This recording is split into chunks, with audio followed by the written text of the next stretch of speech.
So as you guys are kind of here later at night, Mako had seen those 2 vials of potion that are sort of laying in this little bag in the center of the courtyard.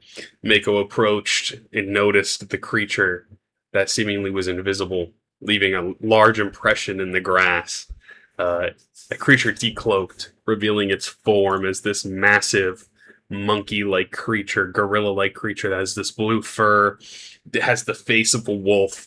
It has the tail of a stegosaurus with a porcupine tips and spines at the end of it, like a manticore. It seemingly has this blue radiating magic aura around it. It sprouts these massive blue wings, and it is phasing in and out, almost like it can turn invisible. But you had seen it just decloak. So, as it sees you, makes eye contact with you, and you are aware of its presence. It kind of knows that the ruse is up, and you'll see the wings start flapping as it lets out a roar and starts to fly away. And it flies rapidly quick off into the northwest. The fuck? Are we trying to kill it? Do we want to kill it? Yeah, probably. I think it's scary. The other thing to note, you saw the key that was wrapped around its neck. That glowing arcanic key. Yeah, we need to kill it. Wait, hang on. I might have something. I'll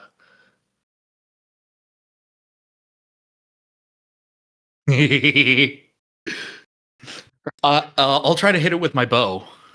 Okay, so as you start to see it flying away, it flies very quick. So 80 feet, it's 160 feet from its original position, which you were about 60 feet from that. So can you shoot 240? I've got a longbow. Oh, yeah, you can. 300. So I didn't mean to roll twice. 22 just hits. I will then use a combat superiority die. Okay. To perform a trip attack. Okay.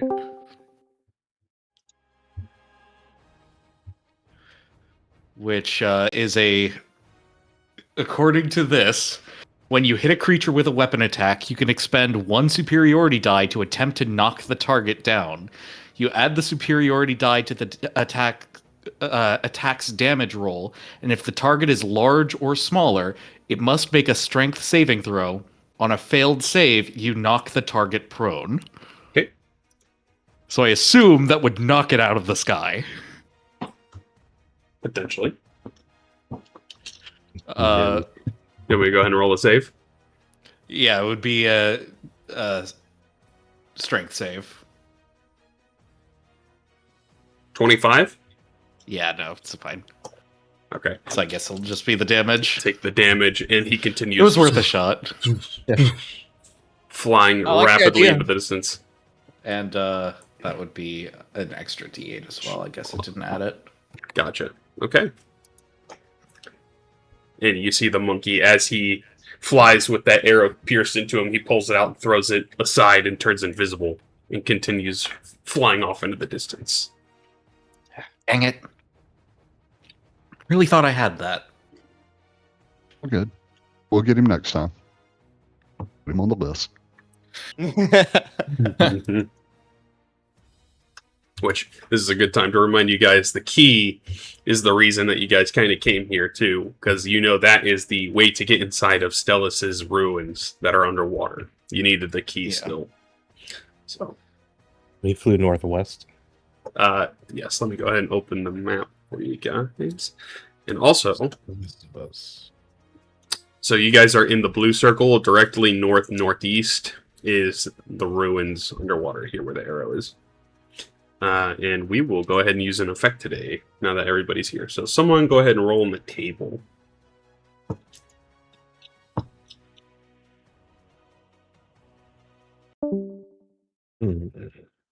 I'll do it. It's a D20 or I D10. threw the table on the left side. I think it's a D8.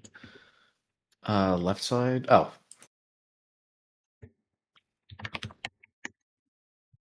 Ooh. 5. Ready? So you have the benefit of patience, so you can delay your turn in combat, and you get an additional action on your first turn if you want. But if you choose to do that, you get your speed reduced by 15 feet for the round. So One of my favorite effects, but I don't know if I will. you want to go slower than the monkey? Yeah. I mean, that and right now, I'm like, okay, I could use a long rest. Yeah, but we were running into the problem of the mosquitoes, right? That if we get bit, we can get diseased. Yeah, which two of you still Wither are. blight. Yeah. Wait, I thought we We cured you because you're our healer. Oh yeah, that's right. Yeah, that's another reason why I would need a long rest. So you did see those vials now rest in the center of the courtyard, now that you don't have an individual protruding on you. I will go and look to see if there are any traps first before picking them up. Okay, go ahead and roll an investigation.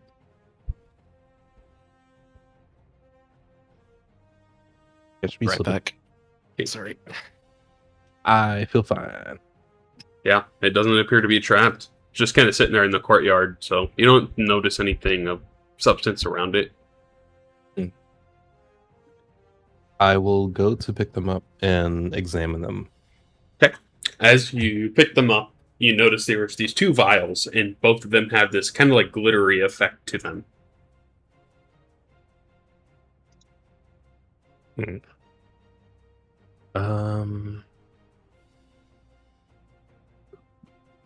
Let's see. Dan, can you tell what this is? What is it again? They are two vials of like glittery, silvery kind of liquid inside of them.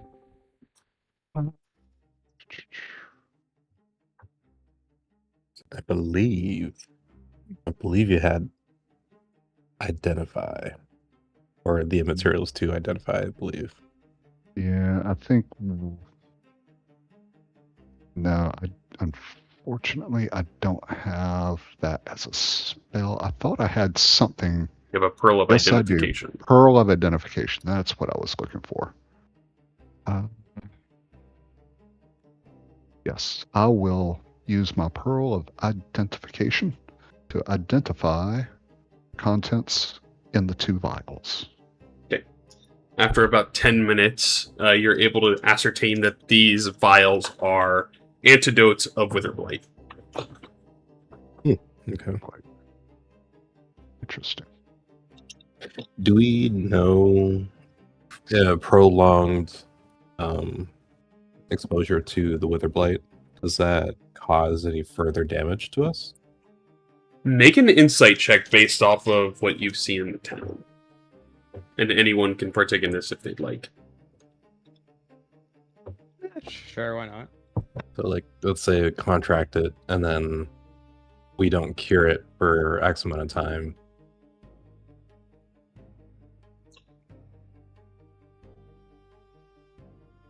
So Mako, Mira, both of you, from what you've seen in the town, you've seen these skeletons of these people, and the skeletons themselves have been kind of malformed.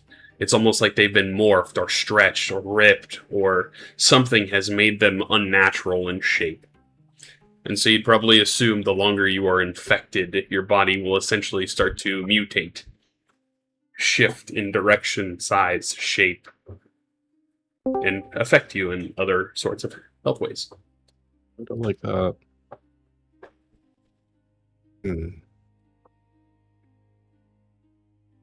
Hey, Daniel?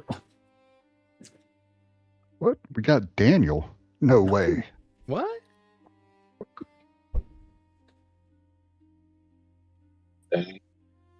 E. No. Hello. We're in it. In it. They found the murder monkey. Mr. Gray, you look absolutely marvelous. This is the temple of the Garden's Eve that you guys are in.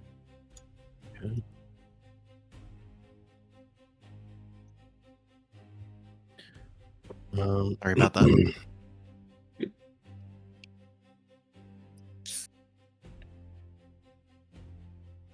I'll look around to see if look around to see if look for like historical architecture or any what's it called, paintings or anything like that, iconography. Yeah. Just kind of get a general sense of what this area is. This temple that you guys are in seems long abandoned. It has vines starting to wrap around some of the columns. The roofs themselves are decorated and painted with this detail of these simple people, like farmers and almost like Neanderthals to some degree, that are growing crops and sort of praying to this deity that is watching over them and providing growth of their crops. You notice probably here there wasn't any farmlands in this area. You guys would probably know from the map that the nearest farmland is directly due north of here. But so that's probably where these people would go to harvest their food or something. But they lived here and prayed to this individual for bountiful crop and harvest. But it has long since been abandoned, probably hundreds of years, you'd be able to tell. That's gonna be the next question. Is there anything within the structure? Because it looks like it's pretty open. It is very open. It's all like these stone columns that kind of just provide this roofing above. And each of these chambers is kind of flattened with this cobblestone floor where people might have gone to pray. But it seems very empty for the most part. You'd probably see a couple of larger basins or jars or pots that are filled with very stale, even gone bad crops. I mean, some rice and grain that have spoiled. Is there any way to tell how old it is? Yeah, go ahead and roll a nature check.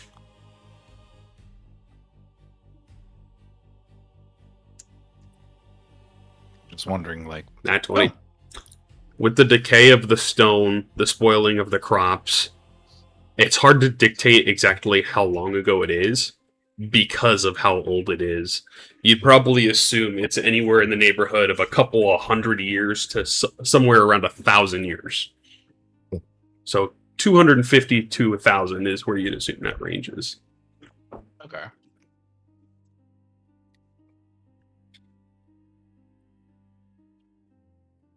There's a big grassy area in the middle. Mm-hmm. Does it seem unnaturally green? Yes. Magically? Which from last time you guys would denote that this place was hallowed to some degree, so it is protected by divine magic. Do we notice any mosquitoes? Not here, no. So we could potentially rest here without fear of... Actually, that was a good idea.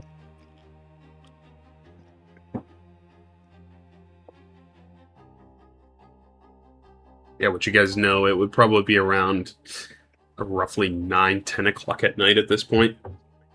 Yeah, we should probably, if we rest here, what we do here? Okay. Take watches, of course, because I don't want that blue-winged freak attacking us in the middle of the night. So you guys were covering here in the grassy patch, essentially. Out of curiosity, is there any way to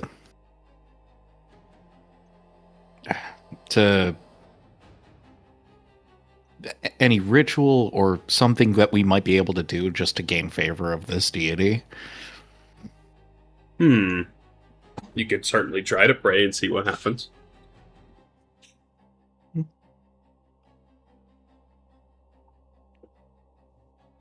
Just thinking it's probably a long since abandoned deity, so it's providing some shelter for us. Would you like to attempt to pray to whatever this deity might be? I mean, sure, I don't know exactly what I'd be doing, but saying thank you for protecting us from the disease outside of this area. Go ahead and make a religion check. Which also, another interesting thing to note, last time Mako did collect a scroll of, was it commune or divination? One of the two? Literally looking Yes, for that. divination. It's the one where you get to ask questions, 3 questions. Full one, you throw it out there into the universe and you're not sure if it has any effect, but it's out there. Arendor has the scroll of commune. That's what. Okay. Thought I'd be polite.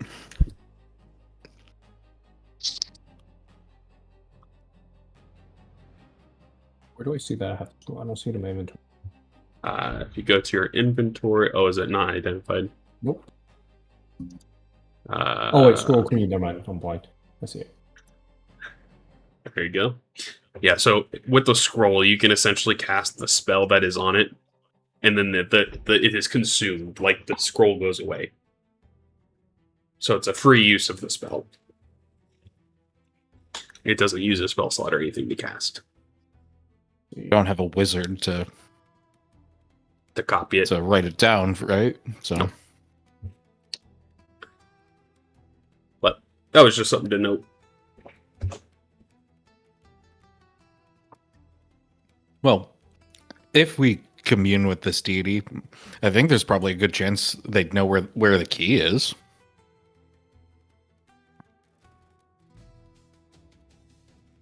Yeah. More than likely, it's going to be further into the jungle here.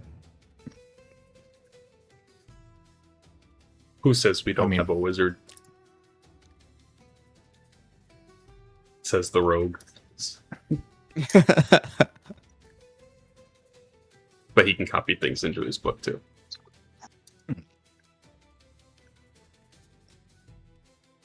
Oh, I don't know. We could always hold off on that for a bit if we feel like we're getting stuck somehow. That's true. But for now, we can just rest. I Would you agree. guys like to take watches? Absolutely. I'll take a watch. Mm-hmm. Is watch is my watch less effective because I'm diseased? It's a possibility. You're not, you feel tired now, but it's not affecting you to the point where you would have disadvantage on rolls. That'd give you, the poisoned condition. But you also know that these antidotes would potentially, with the identification, taking this antidote would remove the withered light. Okay, I can take a watch. All right. So who's on first watch? Pickle go first. Okay. Second watch. I can take it. Okay. Third watch. This be the I'll take latest it. one. Okay. And then fourth watch, the one earliest in the morning. I'll take that. Yeah, okay. Are you guys, Arendor and Mako, are you guys taking the antidote tonight?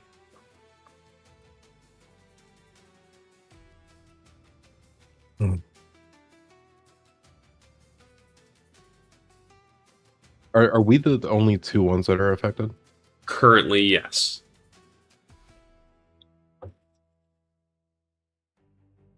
I'm going to ask Mira, how do we cure this again? Do you have any means of curing what we have, or do we have to take the potion? Mira would need spell slots, right? Guess I'll need to get some rest and I can heal back and then I can cast my spells again.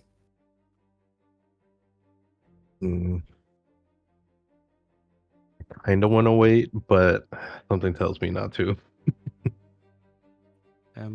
However, maybe if you want to use a potion, then I can cure the other person.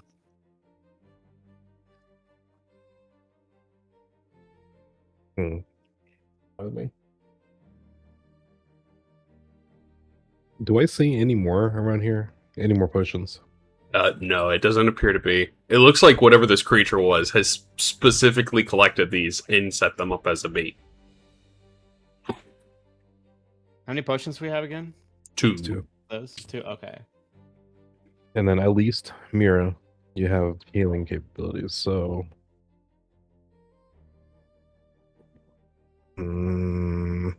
This is hard, I don't know. I kind of want to use it, but my hoarding sense also wants to, I don't know, keep it. You should probably keep at least one just in case for... Mira also has lay on hands, just so you guys remember. Oh! Wait.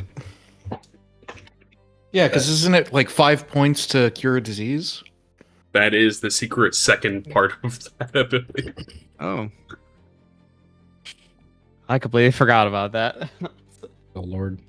So You're our do healer. I feel that my lay of hands would work if I use the extra heal. You know that it works on diseases, but this is a different kind of beast, so there's a possibility. Doesn't hurt to try. We can definitely, because it says neutralize when poison. I mean, we're gonna rest anyway. Yeah, why not? All right, so I guess I'll try on a full one first. Well, I'm not diseased. Oh, sorry. What was it? Mako and Arendor, right? Yep. Okay. Yeah, I guess I'll try Arendor first. Okay. You begin to 5 lay on hands. channel those 5 points of lay on hands, and you see that radiant holy light start swirling around Arendor. And then Arendor, you start feeling immediately better. You are no longer affected by the wither blight. Feel good? Oh, Feel good. And you know that I would now. it seems that worked. So that means Mako, I could also kill you as well. That makes things a lot Lay more it on me. simple. So I lay on hands on Mako too. After 5 more points, Mako is cured.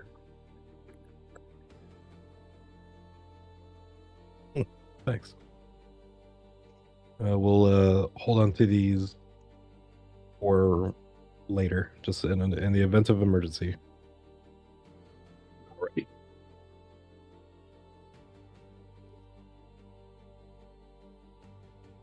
So you guys are attempting your long rest in the sanctuary here at the Temple of the Garden's Eve.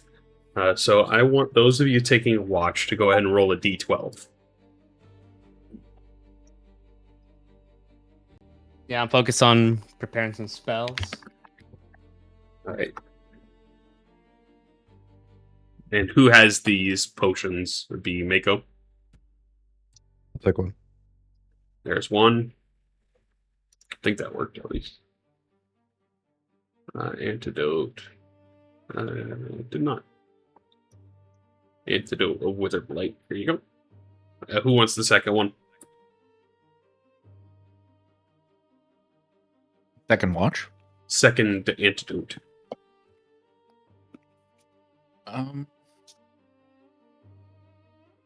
I'll take it. Alrighty. I kind of act as an off healer. There you go.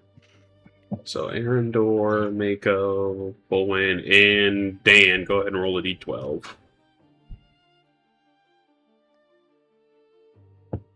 Oh, not that number. Alrighty.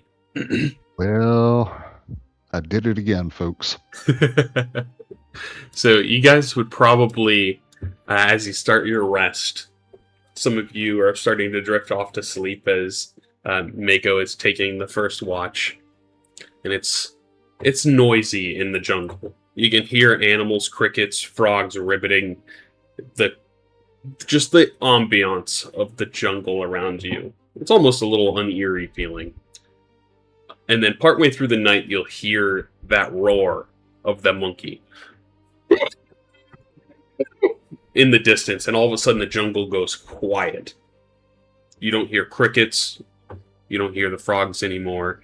You don't even hear mosquitoes buzzing. It's just silent.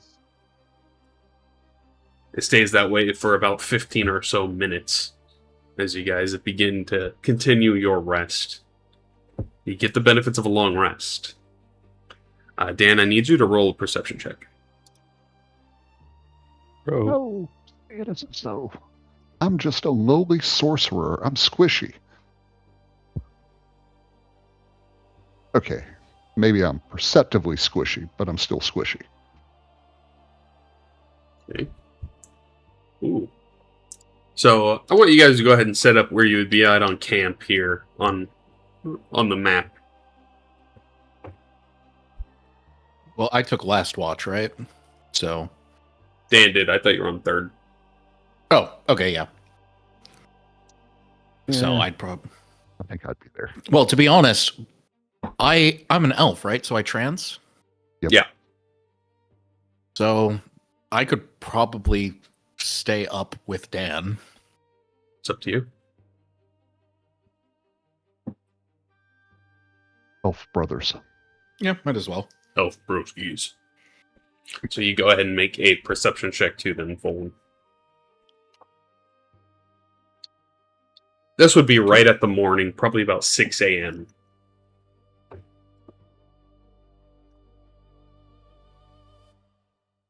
Okay. Okay. Glad I could help.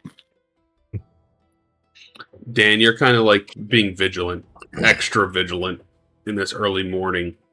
You can hear the ambiance has since returned to the jungle. And you start to hear like a couple of pebbles rolling off of one of the roofs. And that's when you turn and look up there.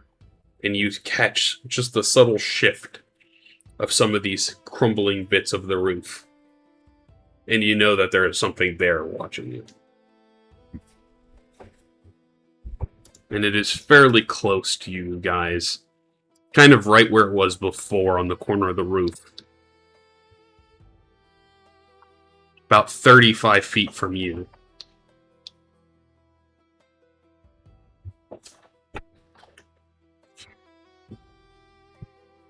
I'm looking at the relic of the mind because I thought I had some kind of ability with that would be helpful here.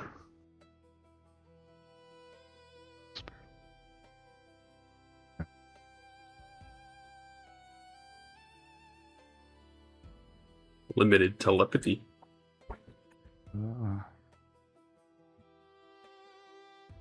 Okay. Well. Yeah, okay. Yeah, I figured out what it was that I wanted to know.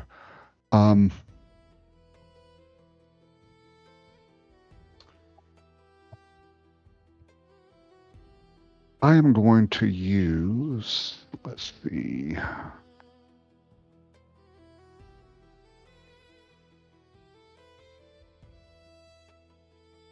Telepathic speech. Let's check that out. All right, range 4 miles, duration 4 minutes. Is the thing watching us within 30 feet of us? 35 feet of you right now. 35 feet of You could me. take one step closer towards the roof, and you would be Okay. within the range. That is what I am going to do, since that is a class feature and it won't burn up the slot that I have for limited telepathy on the item of the Relic of the Mind. So I'm going to move here. I'm going to wave at Olwen to get his attention. And I'm going to try to use telepathic speech Okay. with that thing that is watching us. Okay. What are you going to attempt to say? I'm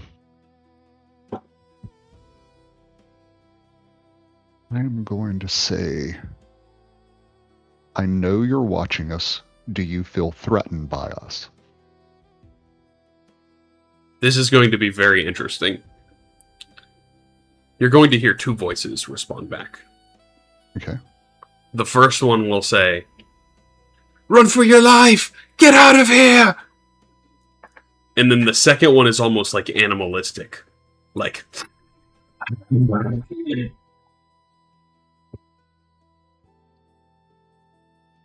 think that's where we're going to roll for initiative. All right. Yes, sir. I'm sensing a theme with this campaign. What's that? That we have... I got two voices, and I have the distinct feeling this is going to play out similar to the nasty Leonin that killed me in one shot and mutilated me with his chainsaw. No. It's not that bad. What are you talking about? Oh, it's going to be worse. Welcome back from vacation, Brett. Your character dies. We should have laid out traps for this thing. I don't know how well we could do that, though. It flies. That's true.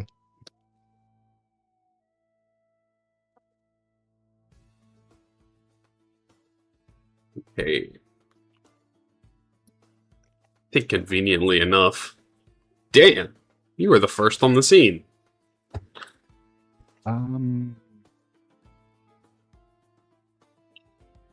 We'll say for your sake, you know where it is, so you do not have the disadvantage of the invisibility.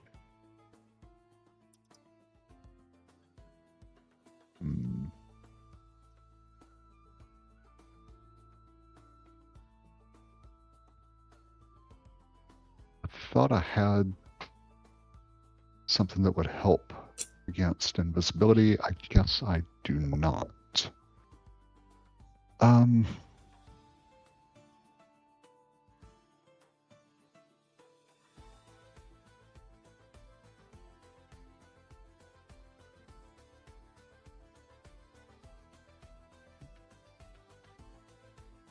What do I am...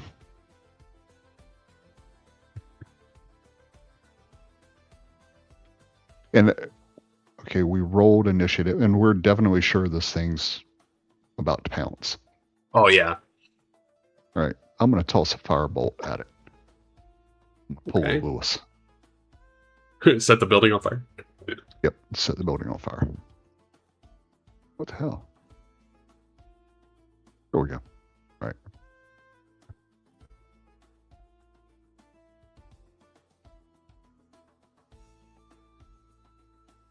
That didn't work. I'm gonna back up. 1, 2, 3. No, not fire, Bolto. 5, 6. Yeah, Bolto. Mm-hmm.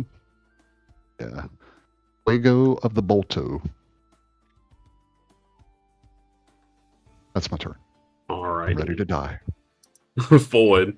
Hey, at least it's last. At least. Though, do I know roughly where it is? Roughly. In this case, it is considered invisible for you. So let me go ahead and throw the invisible for everyone else. Modifiers. Effects. Visible. You have a rough sense of it, so it'll just have disadvantage on the attacks towards it. I will try to cast Fairy Fire over it. Okay, that's very good. So it's a dex save. I guess I can just... I can do it. Yeah, it should give him advantage. But it also leaves an area of... Sparkly dust. It's a 20-foot cube, and anything... Each object within range is outlined in, I'll say, green light. So in this case, he is not invisible currently, but it is not clung to him. Yeah, so if he leaves that area, then he will no longer be visible to us, but Correct. here he should be visible. which you do get to see some sort of, as that green light is bouncing off of him, creating that shimmer, you see it fighting back with like a little bit of blue thunderous energy. It's kind of pushing it away. So you can see this creature sort of has some sort of magical resistances, and it has this aura of thunder-based arcane magic. Actually, it says any attack roll against an affected creature or object has advantage if the attacker can see it, and the affected creature or object can't benefit from being invisible. Yes, I think that makes sense. So I guess we now have advantage against it? Let me read it real quick. So I thought it was just if it fails the save, but... Well, it says each object within the cube. And if that's the case, I did not know that, actually. Third fire.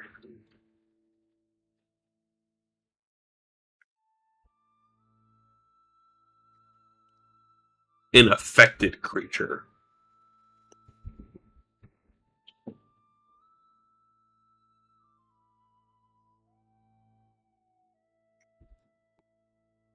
I would think that's just if it succeeds. Okay. Because I don't see any other benefit to failing the save versus succeeding in that case. So it's just now we can see it while You it's can in the area. see it currently, yeah. Okay. In that case, I mean, we don't know how dangerous this thing is, but it's stalking us, so I will action surge. Oh, okay. Early in the game. Okay. He's sending it. And- Locked in. Yeah. Where's the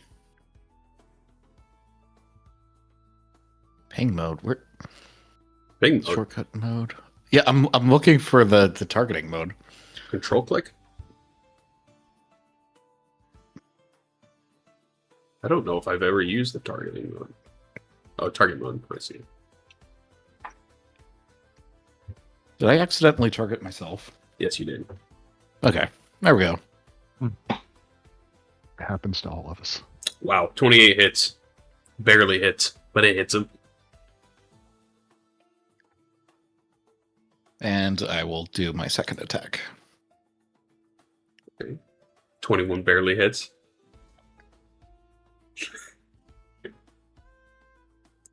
Okay. And that'll be my turn. You action surge, so you get 2 more. No, my action was Fairy Fire. Oh, the fairy. I gotcha. Moppy. Okay. Aaron DeWar. Okay. Attempt. Range of 60 feet. I would like to try to. See, so he's currently visible right now, right?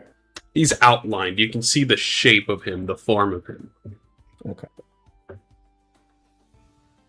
So either. Wait, not a bad idea. Alright, I'm gonna try Stinking Cloud. Okay. Let me. So I will use. Wait. I cast the save on him, right? Yes. Is that the start of his turn, though, or?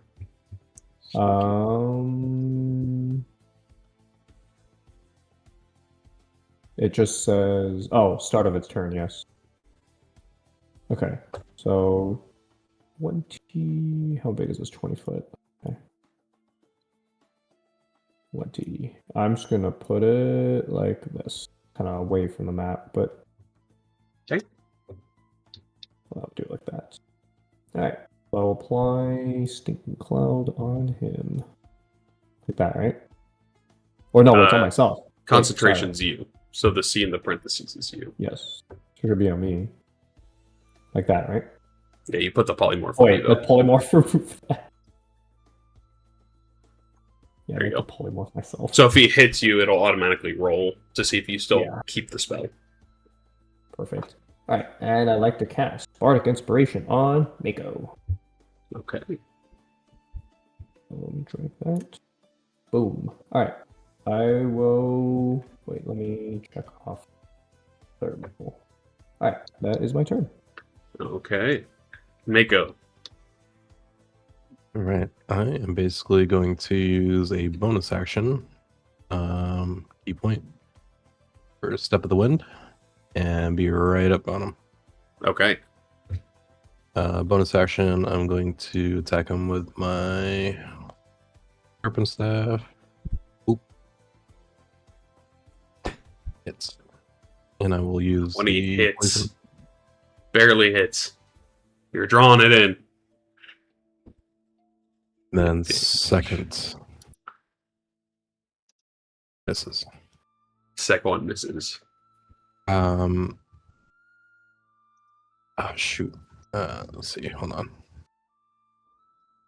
Can I for that first attack? Can I spend a key point to attempt a stunning strike?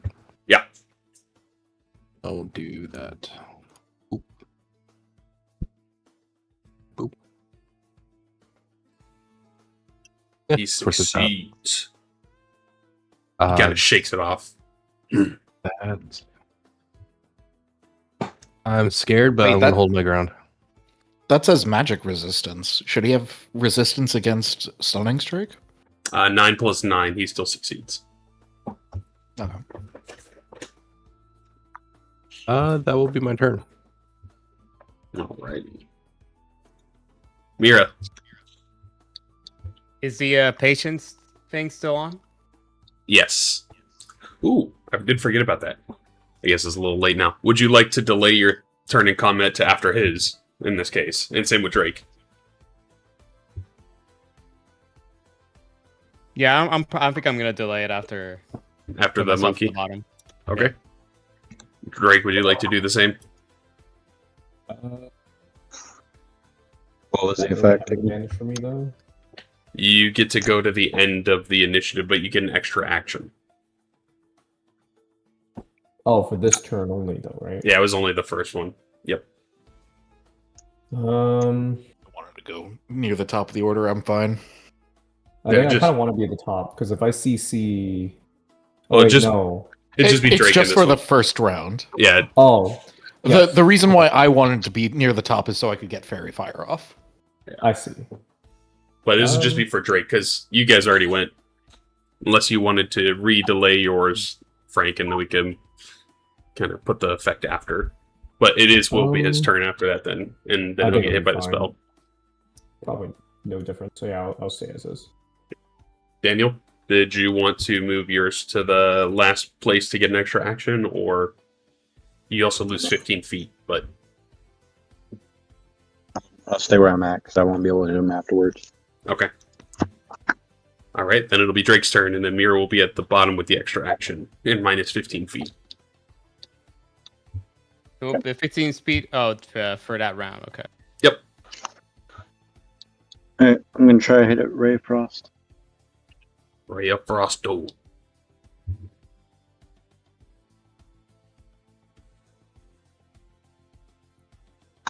Excuse me. Oh, never mind. Okay, well then I'm just gonna go hide behind somebody. Okay. Go ahead and make a stealth check. I do still have the stealth module, so we'll see if this works. Or if it's broken.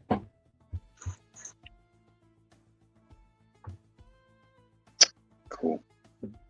Okay. Does it? Alrighty, it'll be Monke's turn. So, Mako, you are gonna get an opportunity attack. Okay. Because he is going to fly past you. But doesn't he have to take a stinging cloud first? He does, yes. So go ahead and roll that. Stinging cloud. Stinky clap. Should I put it on him or just? Yeah, make the save. Roll the save on him. 20. Really? So he's not losing his action. Yeah. He's not poisoned. So he will fly down. Let me go ahead and draw a cone. Is that good? Should I? Yeah, 30. Yeah, I like that. I like that, guys. Damn it. We keep don't. falling for it.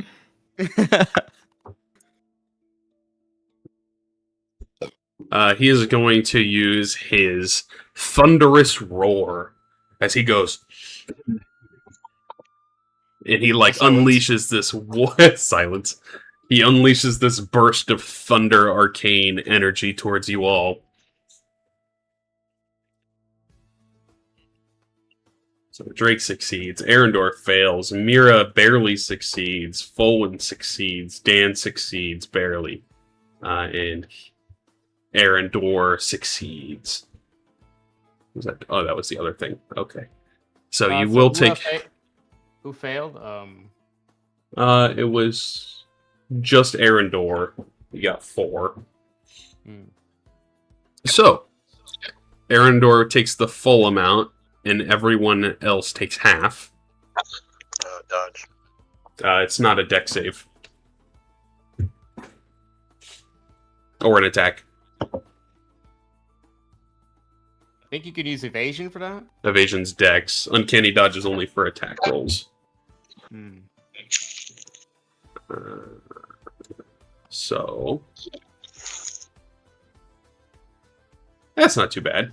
Arendor got a nat 20 for concentration, and the only person that failed, which is Arendor, you are deafened and frightened by this monkey.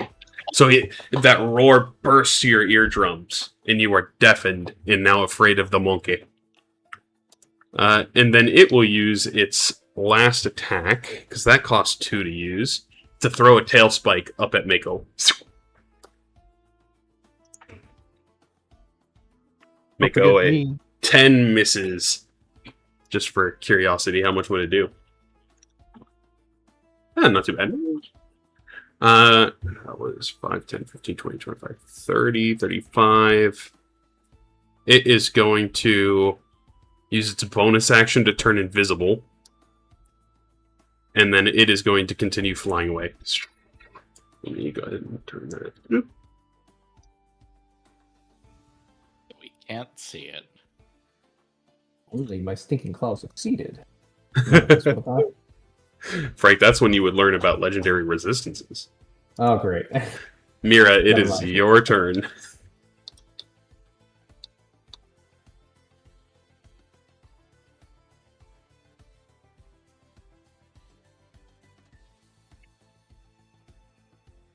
Lewis. All right.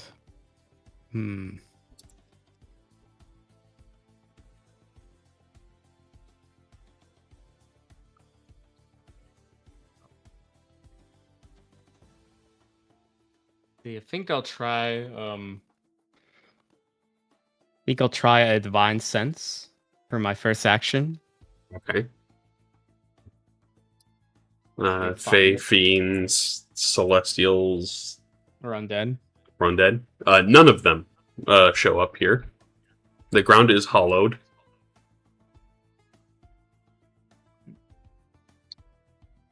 Arendor shows a little bit of the celestial-based energy still.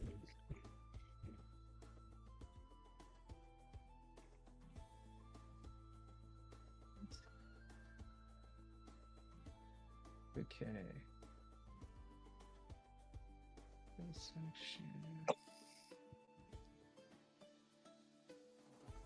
Unfortunately, he just monkey.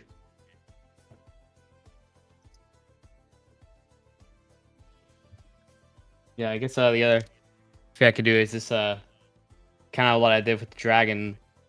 If I can't do much, I just might as well buff myself up. So, bonus action, magic weapon. Okay.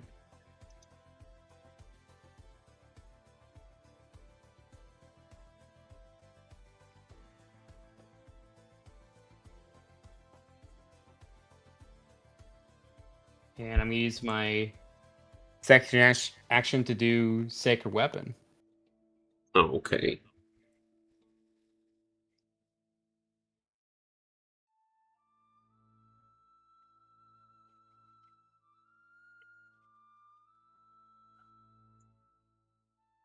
Got the boofs.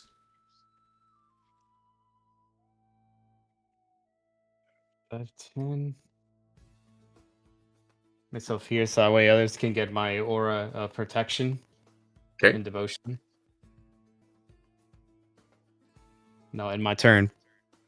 Okay, at the end of your turn, he is going to use a legendary action.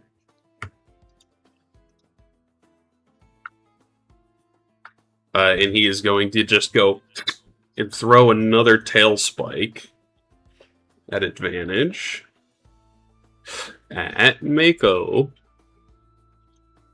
Really doesn't like Mako. Don't forget me. Mako hasn't been hit yet. 14. You dodge out of the way. You sense it coming and flying from the distance, and he is no longer invisible after making the attack. So you do see him down there. And that will be his Becomes legendary visible action. after the attack. Yep. Could Mako throw the spike back, or is that only if you get hit? That's a good thing. I forgot about that. It is a projectile. Yeah, So it's only on a hit you catch it, right? let's see. I forgot about that. That's hilarious. Monks are fun. It's when I'm hit. Monks are great. Okay. That I completely forgot about deflect missiles. That's hilarious. But I can anyway, only deflect it if I reduce the damage to 0. that's awesome. Oh, that's a lot of damage, but you can do it. Dan. You see the Alrighty. monk. I see the monkey.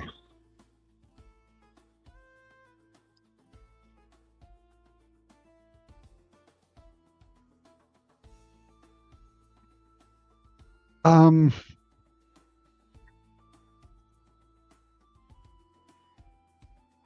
going to see if I can shake his invisibility. I'm going to cast Dissonant Whispers. He's not invisible right now because he made an attack. Oh, okay. Mm-hmm.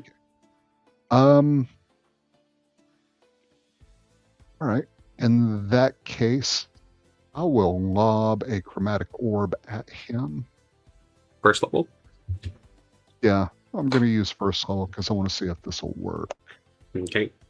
So far, you've definitely seen he uses thunder-based magic. So I saw that. So I'm going to take a chance. I'm going to hurl there's an 11, and I'm going to use 19 just hits. poison. Poison. He is affected by the poison damage. All right. You'd probably assume thunder and lightning, possibly. Yeah, he's That he probably resists. resistant to those two. So poison Or works. immune. Yeah. But poison does work. Yep. 1, 2, 3. He sees you hit him with that poison attack, Dan, and he just starts beating on his chest. Right. Right. That is going to be my turn. Okay. Does he use it now? Nah, full one.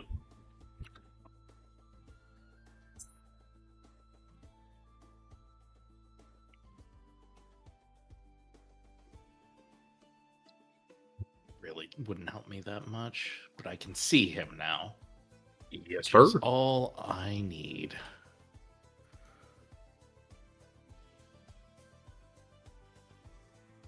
So I will do 5, 10, 15, 20, 25, 30, 35.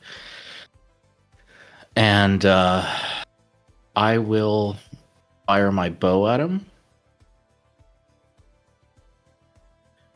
15 And misses. I will unfortunately. use a superiority die Precision. for precision, yeah. Okay. So that's an extra D8. precision is it's a D8. Yeah. 18 is the number you need. Ah, sweet. I almost got you guys with the. Oh, that was really close. No, I assumed you were messing with us, considering the first one was like 28 and the second one was 22. 18 is the number. I will fire my second shot.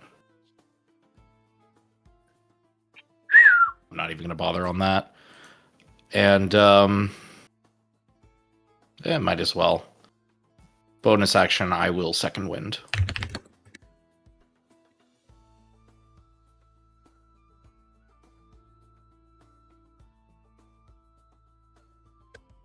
And that'll be my turn. Okay. He's not going to be able to get all of you. He will use 2 legendary actions to move up to half of his movement. 20, 25, 30, 35, 40. So you only get about there. And he is going to start beating his wings vigorously at you guys. So you guys over here, Drake and Mira, will make a strength saving throw.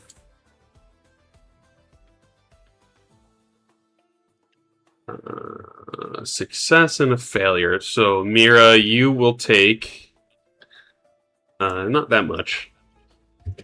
You take 4 bludgeoning damage, and you are pushed 10 feet away. Hang on. What? Oh, you can't be moved, right?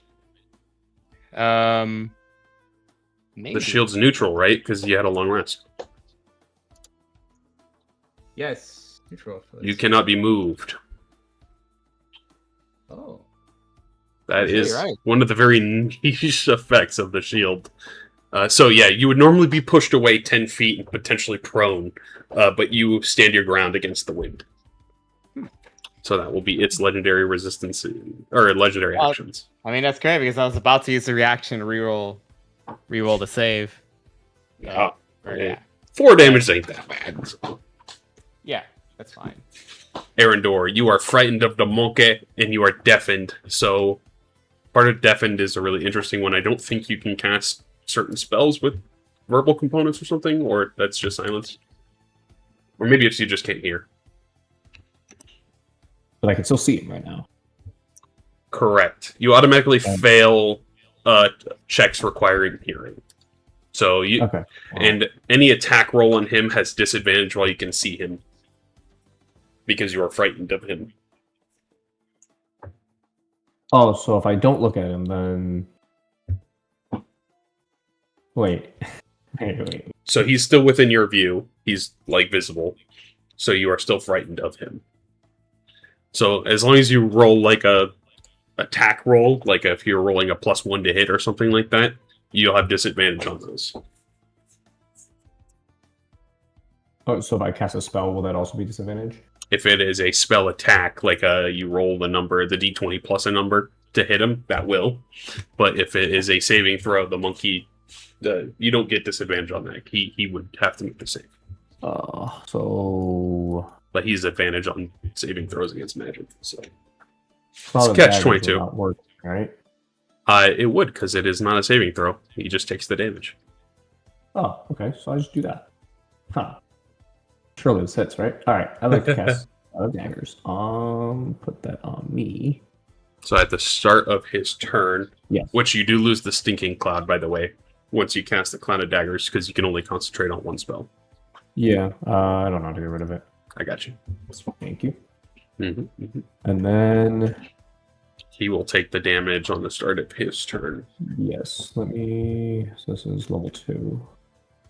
I would like to cast another Bardic Inspiration. I'd like to throw this one on Mira, Okay. if I'm allowed to. Yeah, of course. Okay, so that should. I'm basically just buffing the whole team. They got like- extra D8 whenever they want. You go to sing like, Mira, do a good job. You can't hear yourself. Holding your hands to your ears in pain. Yeah. All right, it is my turn then. At the end of your turn, you are no longer frightened or deafened. You get your hearing back, and you're no longer afraid of the monkey. So, Mako. Let's go. So, I am going to tip of the wind again and teleport to the other side of it. oh my wa mo shinderu. And he just teleports.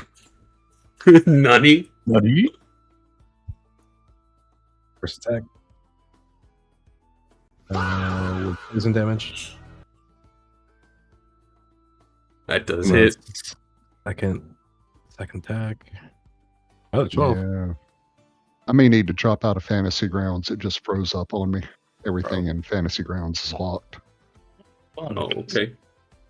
So let me see if I can And- recover it. I want to Sometimes it gets slow. Want to attempt to do a stunning strike on him. Okay. 6C. Oh, with the 1. I don't know how to make him not do that. When the 19 succeeds, the 10 fails. I'll just roll one more. Okay. I'll just roll it the save. 14. It's 23. Yeah. I'll roll a save next time, so you don't have to worry about the magic resistance. Oh, good.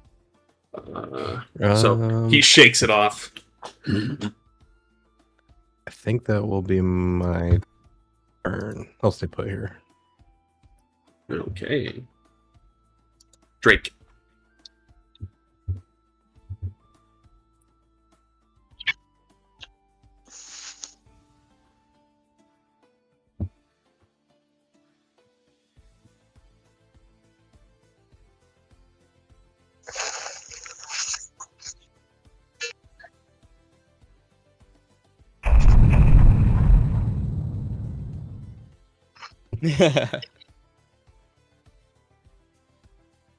Eight misses, unfortunately.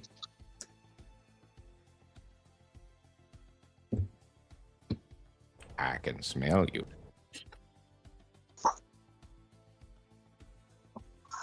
No, no, no, no, no, no, no! Wait, wait, wait, wait! Wait, wait, wait, wait, wait! It's my turn. That feels pretty successful. Alrighty. Does he get his charge back? Maybe. He's going to use some of his other attacks he hasn't used yet. He has to take some damage first. He is going to use his bite attack at Mako. Mako, you see these massive wolf-like teeth fly at you. 27 to hit.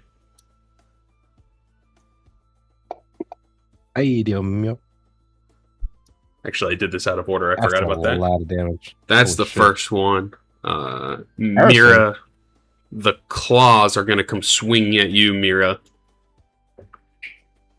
2 misses.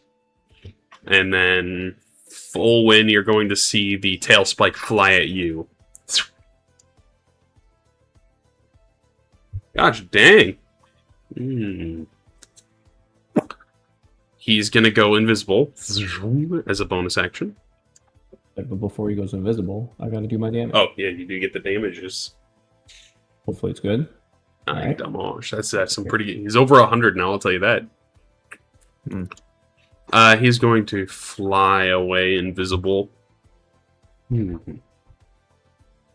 Omaewa mo shinderu. Okay, he's going to move there. That will be his turn. Mira. So right now we have no glimpse of this creature. You saw him phase invisible and then just start taking off slightly to the west.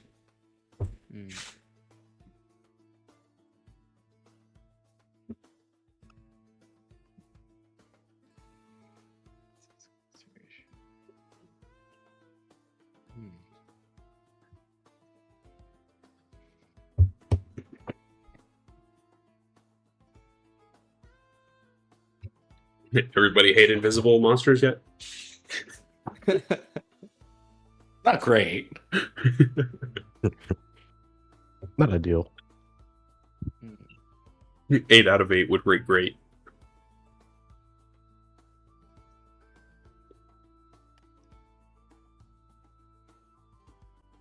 Yeah, right now I think the best thing I can do is keep my shield as is, and I think I'm gonna hold an action, and basically if it comes within my range, I'm gonna start swinging. Okay.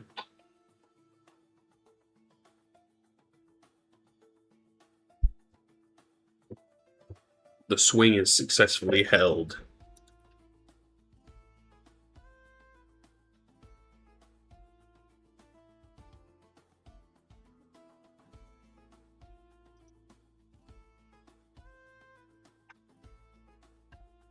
Anything for your movement and or boner action? Mm. I think I'll move.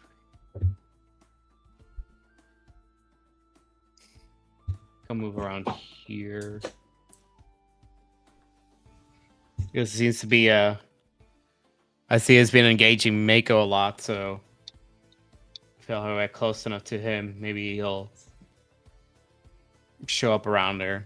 Mako just got bit by them chompers too. And I'll have to now end my turn.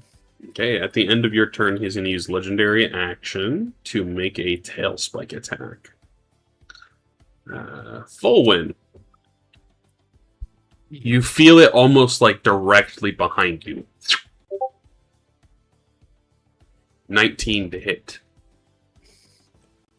As he is no longer invisible. And you will take this amount of damage.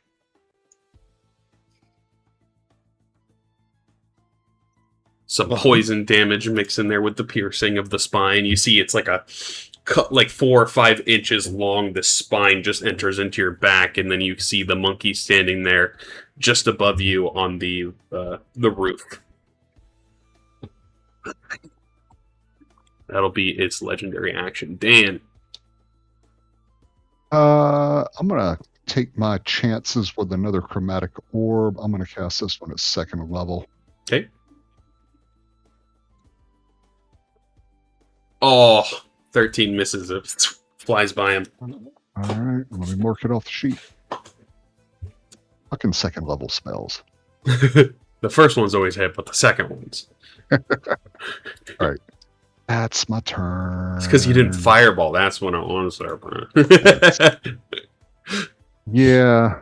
Well, I feel like you might piss off the harvest god with that. Yeah.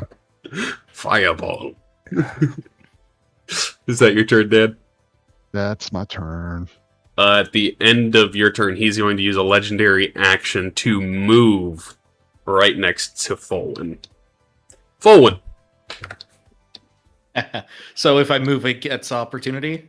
Correct. I will spend a superiority die for evasive footwork. So until I stop moving, my AC is increased by... Oh, I thought it was going to be 7. Oh, God damn it, 1. Wow. So it's 19. Well, I decided this is what I'm going to do. 5... He will make 10, a bite attack 15, at you 20, as you try to walk 30, away. 35? 26. Yeah, you know he hits. Even with a 7, it would hit. Alrighty. You are not prone, so you don't take additional damage. But... Oh, it's a biggin! Oh God. You feel these wolf teeth sink into your back as you try to run away. Okay. Cool. Yeah, I'm gonna do this. Oh, there it is. We fire in the bow. Oh, I've been using the wrong thing. There we go. 15 misses. I will use another superiority die for precision. You need a 3. 4 will do it.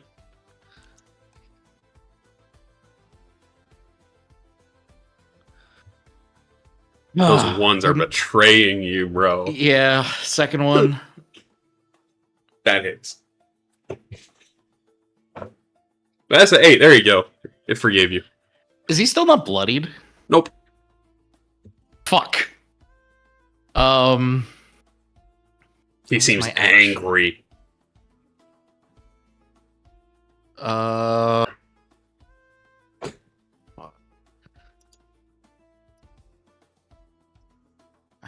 I don't know if healing word would really save me here. So I think I'd hold on to the spell slot. Okay. Yeah, that's my turn. Okay. I'll save the legendary action for now. Arendor. Okay. The monkey turns its eyes towards you, piercing yellow. Oops. Oops. Didn't mean to click it. How do I look at the ability? You hit the blue next to it. Or the purple, excuse me. Yeah, but it wouldn't matter, because once he's hit, he wakes up anyways. So I would have to be right. My turn might be right before his turn, if he can even be slept. I can't charm him either. This is gonna be a bit annoying. I don't know what to do. Okay. I'm going to try. Like, I can't see other people's HPs though. Okay. You can't see your own teammates' HP? I can't. Wait, what? Can't either. Oh, you can't? I turned them all off. No. I'll figure that out Wait, while so you guys keep am I doing it. supposed- No, you should see your allies. Oh, I don't see it, so. It was a fantasygrounds update. I'll keep looking. For the most part, Mako is bloody, you're bloody, Fulwin's bloody. Okay. Everyone else is just slightly wounded. I'm pretty sure I am. If they have a successful hit that we don't take half damage, I'm pretty sure 3 of us may or may not drop dead. So I am going to try. We're not even halfway through. Ally health display detailed. Boom. Now you should There be it able to is. see each other's stuff. Yeah, they added new sections in the Hey, combat. look! I see the boss's HP. Do you? No, I don't. That wouldn't surprise me. There is an enemies show enemy health bar, so hopefully they fix that. Okay, I will try another cloud of daggers then, because I don't think. Actually, if I heal Fulwin, I might be able to put him close enough. 23. He did 26 damage to me. You got a 20. really high roll for 27. Yeah. Okay, so I think if I heal Fulwin, I might actually be able to help a little bit. Actually, so I will try to use Healing Ward on Fulwin. Can I upcast this? You can. I would like to upcast this. Let's see, Cloud of Daggers is level 2. We got to get you the other spells from the instrument because you technically have all of those too. Oh. Which instrument? Instrument of the Bards? Yep. You technically get all of those spells too. Oh, that would have been good to know. Yeah. Huh. You can cast your I own have Cure Wounds invisibility. on this.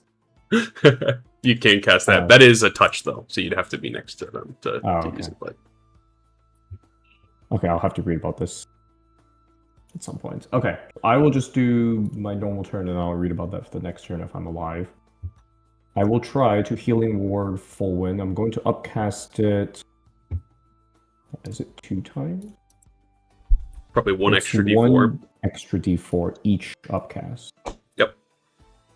So if I do 4, 2D4, 3D4, up to 12 then.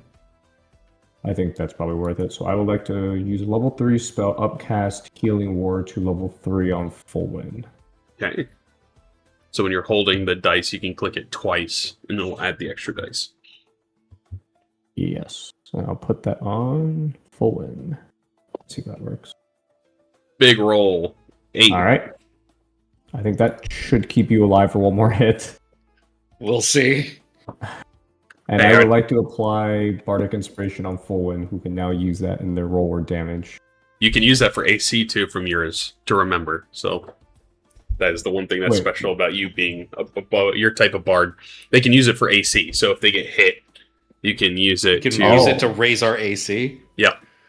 AC damage or attack roll or saving throw or ability check. It's From, literally everything, it seems yeah, like. any That's D20 roll pretty pretty sick. much for his bard. Well, Mako, Mira, and Fulwin now have it, so I just have to give it to Nasty Dan. Give it to everybody. Alright, I think that is my turn. Okay. Does he move? Does he attack? Yeah, he attacks. Mira, he's going to throw a thwip at you. Tail spike. Thwip. 15 misses. That'll be his legendary actions for the round. Mako. All right, I'm gonna use mine. Am I? Sorry. Am I able to get behind him right here? Yeah, you can. It's technically just the roof, but you can stand in between under the building if that's the Okay. case too. So That's what I thought it was. Yeah. Yep. I am going to use my still targeting. I'm not targeting. There you go. I tried to use the AI to convert that picture that we saw on the right into this battle map. So it actually came out pretty good. Nice. 15 damage, pretty heavy. He is bloody now, and as you hit him, he starts bleeding. You see the fur on his back stand up a little bit more. You see he starts to move a little bit quicker. You see he start to pulse with that thunderous energy on his body and in his fists and teeth.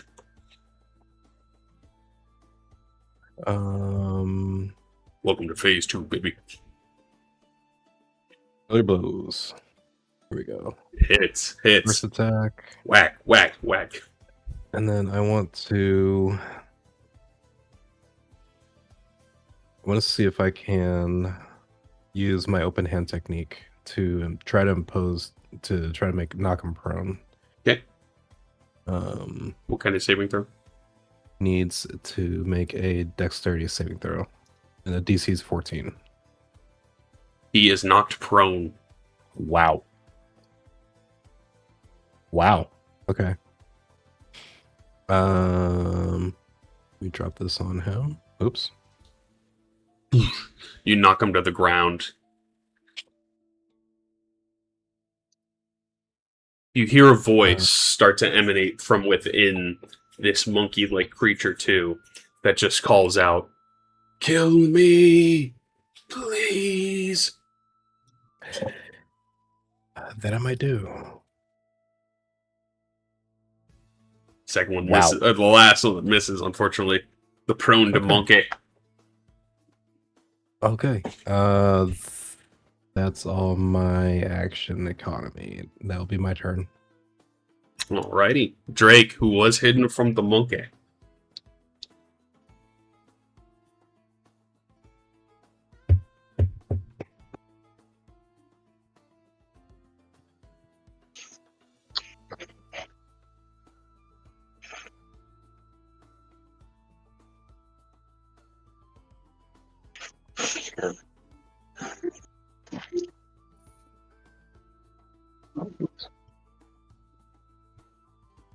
I'll just hit him with a bow. Right. Or try to. You do have advantage.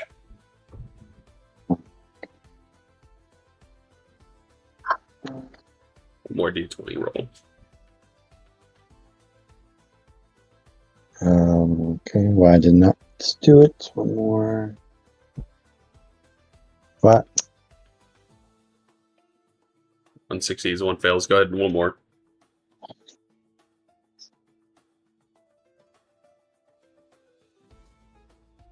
Oh, because it's because he's prone. So knowing that he's prone, would you still do a ranged attack?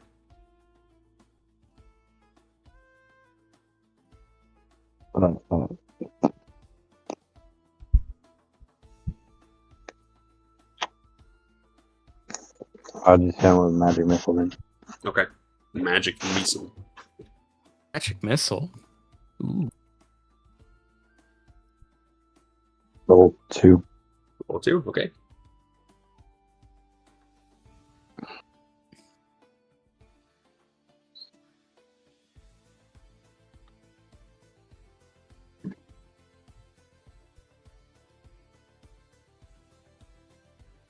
It's a good damage. Wow.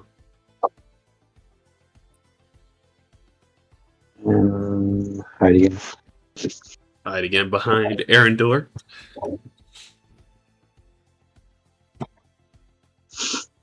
That's my turn. Okay. First thing Monkey has got to do is stand up. He stands up. He looks at you, Mako. And then he's going to try to punch you. Monkey punch. Monkey punch. I guess that puts a perspective donkey punch.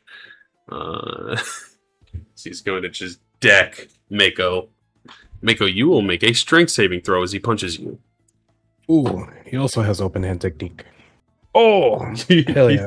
He has open hand technique. You feel like it was a little bit quicker, though, as he swung his fist at you.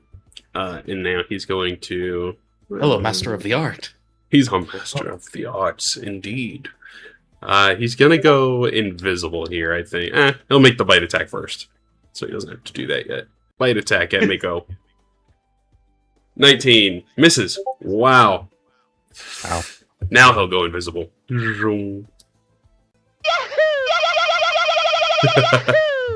That's Mako teleporting to the monkey, running backwards. He goes invisible. And then he's immediately going to use set invisibility to throw a tail spike. I'm gonna roll a dice. 1, 2, 3, 4, 5, 6. There's 6 of you. Perfect. Hey, it's Mako. So Mako, he will hit you with the... He kind of moves away slightly while he's invisible, and then he hits you with the tail spike. At advantage. 21! 21? Does that hit? Yes. Okay. You will take this damage. As you collapse to the floor. He moves back, no longer invisible, and he is going to pick up Mako in his hand. That'll be his turn. Mira. Yeah, so he's not prone. He got up and... Yep. He is currently holding Mako's unconscious body, and you see his wings spread out.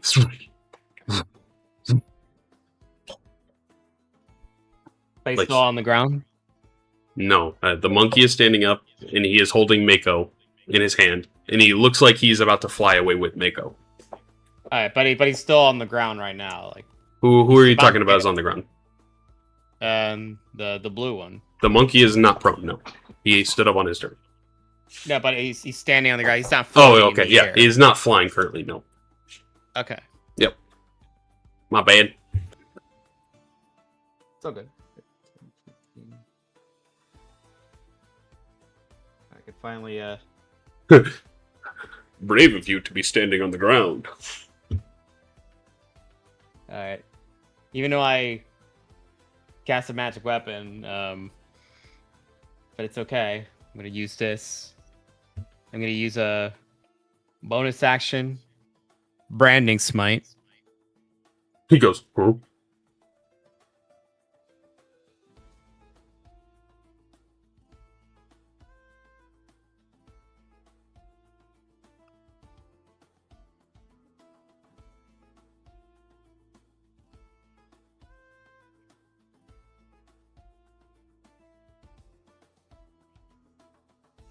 I'm gonna attack.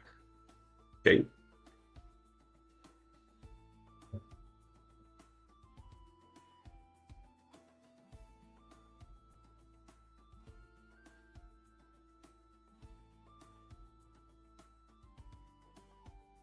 Just hits him. Yeah, I think I will do my smite alongside the branding. Okay.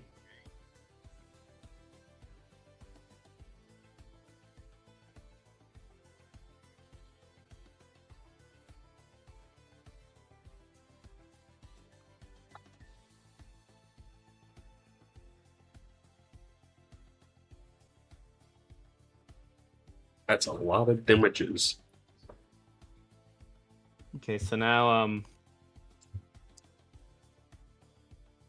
if it was invisible, it becomes visible, and now the target sheds dim light in a 5-foot radius and can't become invisible until a spell ends. Yeah, so he can no longer go invisible. That's pretty big.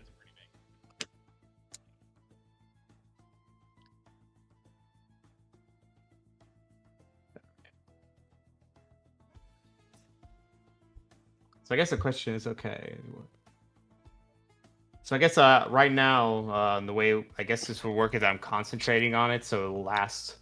Yep. Until you drop concentration. Yeah, let me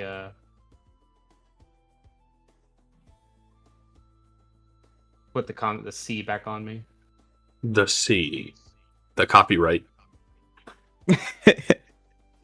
It could also be the captain in hockey. The caption. The captain. Look at me, I am the captain. So,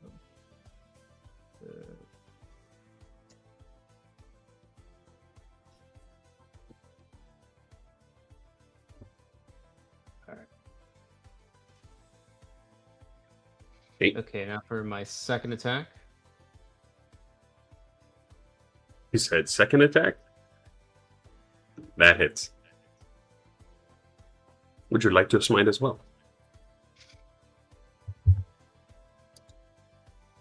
Yeah, I'll smite.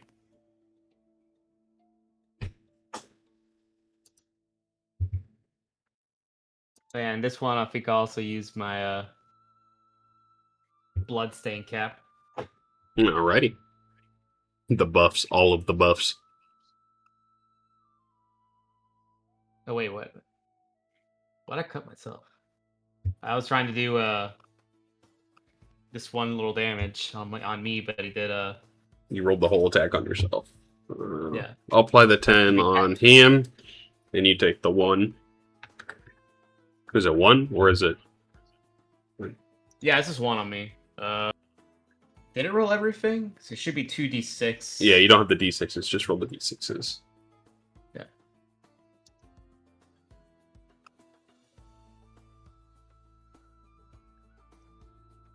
Alrighty, extra 8. Oh, you guys have done over 200 damages at this point. It's still breathing. If it bleeds, we can kill it. Alright.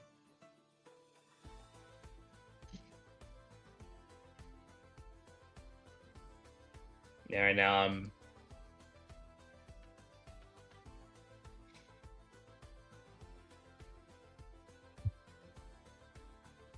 Yeah, right now I think I'm just gonna hold my position because if he moves away, I can get another stab on him. So for now, I'll have to end my turn. Okay.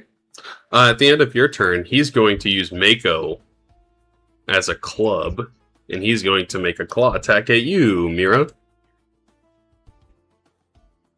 So he takes Mako and he smashes him into you.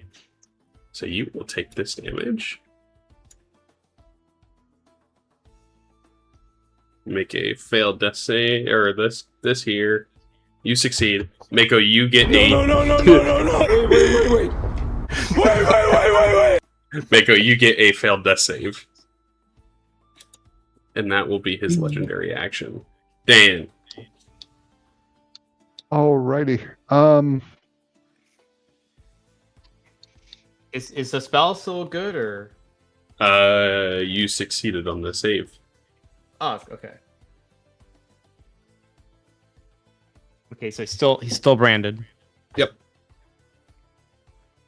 I think what I'm going to do is, because we need actual damage, I'm going to cast Magic Missile at the 3rd level. Okay. All right, so there it goes. There she blows indeed. That's pretty good. All right. That'll be my turn. He's just about red. Alrighty. Owen. Well, first things first. I'm the realist. I'm going to cast Healing Word as my bonus action. On Mako. Yes. So Mako, you are just grappled currently. You're not prone, you're just grappled. So we throw that on there. You're not dying anymore, but you're up in the monkey's hand. And then with my action, I will attack him. Okay, misses the first one. And I will attack him. Oh, and that one Fucking God. flies off into the distance. I'm gonna do a hang on, I need to double check something real quick. That second arrow, you hear it fly off into the distance. You hear "Rrr, rrr," as it goes silent. Oh. 5, 10, 15, 20, 25, 30, 35. Yeah, and that'll be my turn. Okay. At the end of your turn, it will use its dagger, its tail spike towards you there, or full one. Oh, come on, give me the 18, boy. The 2 misses. No. That'll be its legendary actions. Arendor. Okay. Mm-mm-mm. 1d4 plus 2. Pretty bad.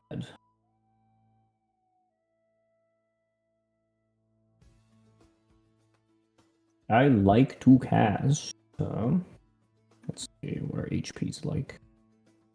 I think Mako's a lost cause. I'm sorry. 48 out of 51. I don't know if anything I could do could really save that. Mirror, on the other hand, I believe I could give you. The thing is, I don't really do damage. Is the problem? Cloud of Dagger is maybe 9 or 10. Not with that. Not with that. Okay, not but with I'd those rather words. keep my teammates like Mira, Mako, Forward, and Life who will actually do the damage. So I will try to use 2 healing words. I would like to try to use healing word on Mira. Let's see. How much HP is that? That's 3.8. Actually, 28 might actually be enough. You know what? All right, Cloud of Daggers it is. Yeah, Cinder. I like to use it on. I already have the effect. Do I need to reset that effect or no? I got you. Whoop. You'll recast it essentially on the monkey. I can just put it on myself again, right? Would it go back to 10 or leave it at 8? No, you can redo that. It's not going to last 10 more rounds, I'll tell you that. Sure. Oh, replace it. That's pretty cool. And then let's see.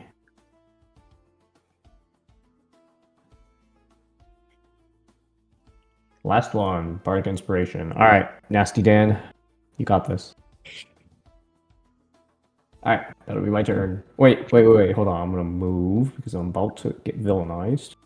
So that's 5, 10, 15, 20, 25, 30. Surely you can't hit me here. The monkey is looking at you like...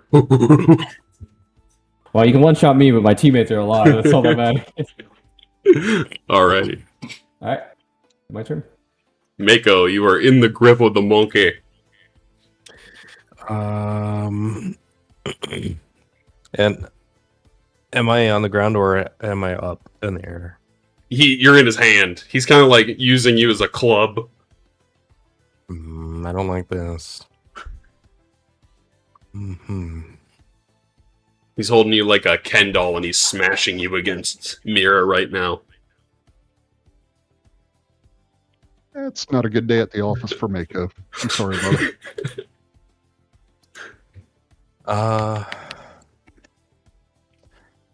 Well, I guess I'll try to use my action to escape his grapple. Okay. You can use your dex, or you can acrobatics or athletics. Essentially, your pick. You want to muscle your way out or wiggle? I'm gonna wiggle. Okay, he's gonna use athletics. No. Oh, he got a nat one. He fails. He fails. Oh my god. Yeah, so you wiggle out. You are no longer grappled. That is your action. Holy shit. You wiggle out, and he looks at his hand like, oh. Where you go?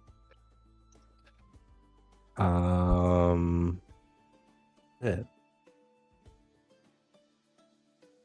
I didn't like that one bit, but what's my action? I will use bonus action Fairy Blows.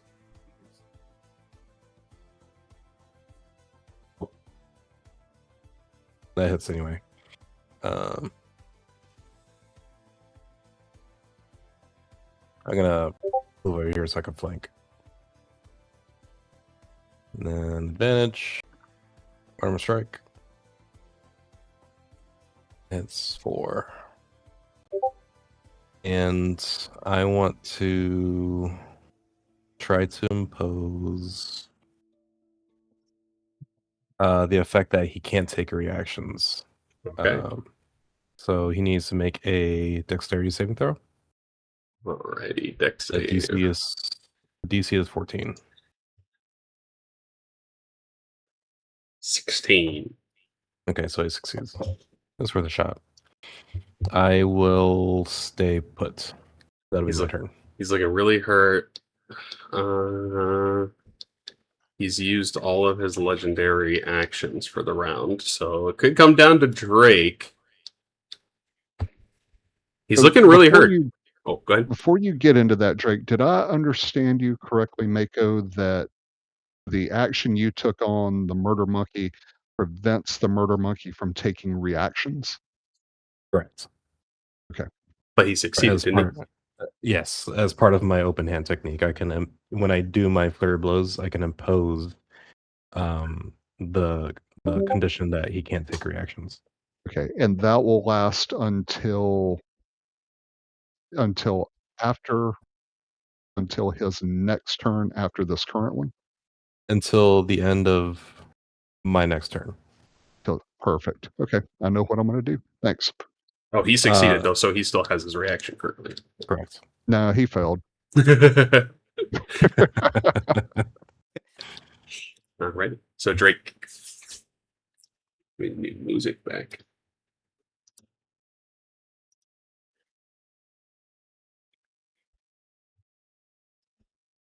Maybe time for some DK music. No copyright.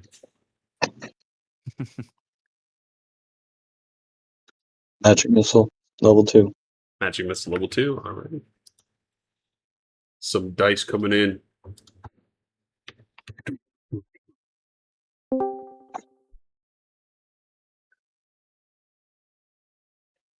He's looking really hurt.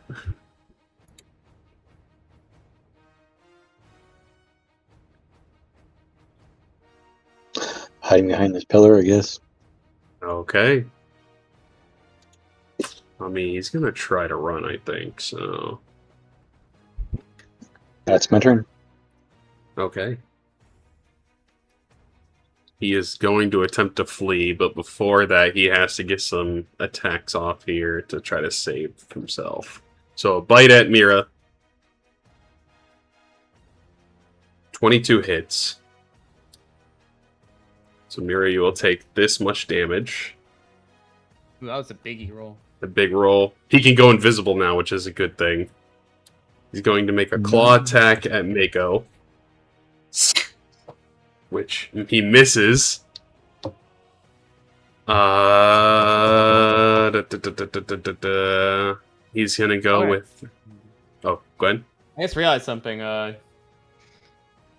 think I can use the inspiration as AC, right? You can, yeah. So if I roll Would you like real to do good, that? yeah. It's a D8, I believe. Yep. Big roll. Big roll. Does It's a that 5. do it? I think it's 25. It's 25 20 AC now. 25. Yeah, so it wouldn't hit, so you get the 27 back. You died by 9, so you're 18 up. 18 wounds up from where you're at. 45, 40. While you're doing that, can I cast my Cloud of Daggers? Oh, yeah, you got the Cloud of Daggers. Yep. I don't think it'll kill. Oh! You know what? Before any of that even mattered. Let's go! So, how would you like to do this? Send him through the blender. Yeah. I think my fellow friends have went through a lot with this monkey, it seems. So I like to, shout some angry words and, my... What is it? My short daggers? Oh, yeah, my 2 daggers, and I like to... I like my Beyblade style. Even though I'm 6,000 miles away. Different universe. Yeah. Different universe. These daggers start raining from the sky, piercing into the monkey. The monkey starts huffing and puffing, getting cut and more. You just start seeing blood spewing out in all the directions. And some of the daggers end up cutting the necklace, and you see the key fall to the ground. And the monkey collapses with it. And as you do, you see the monkey hit the ground, unconscious, dying. You see his form start to change. It kind of shrinks. He turns into this more humanoid creature that has blue skin and a very malformed, sort of mutated body of some sort that is now deceased, wearing nothing but a loincloth. And you'll hear the soft voice as this blue light raises from this individual that you see on the ground. You'll hear the voice say, "Thank you." As you see this blue light lift from him, which you guys have seen before. And as that light shifts off into the distance to the east, flying incredibly fast into the distance and disappearing into the morning dawn, you guys are out of combat. So as you guys kind of finish up the battle here with the blue one, that key lays on the ground. You can feel the faint glow of that blue energy coming from it. And I think at this point, too, Specs would probably come back up, walking up towards you guys and go, "Ah, what the fuck is that?" Specs, is that you? Yeah. Oh, Specs. Hey, buddy. It's got a fucking monkey! Shouldn't you be with the ship? You guys didn't go back to the ship. Oh, that's right. He joined. Okay, never mind. You're right. You guys have a ship? Wait, so are you familiar with this area, Specs? Yeah. What is this place? Swamp? This temple. He thinks. The Pagan Temple Garden. Okay.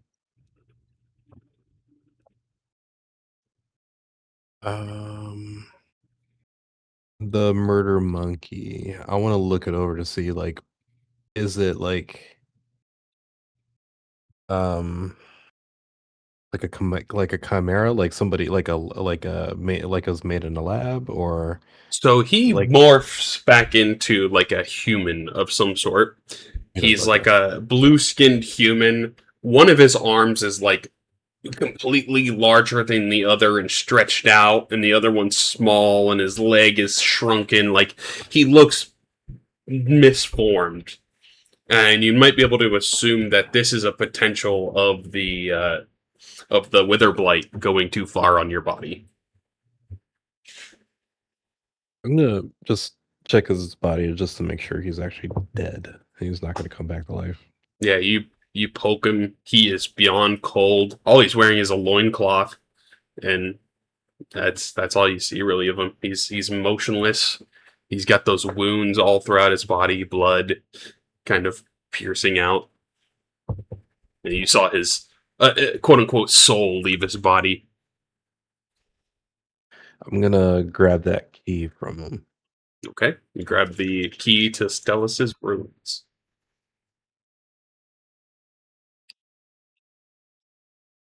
I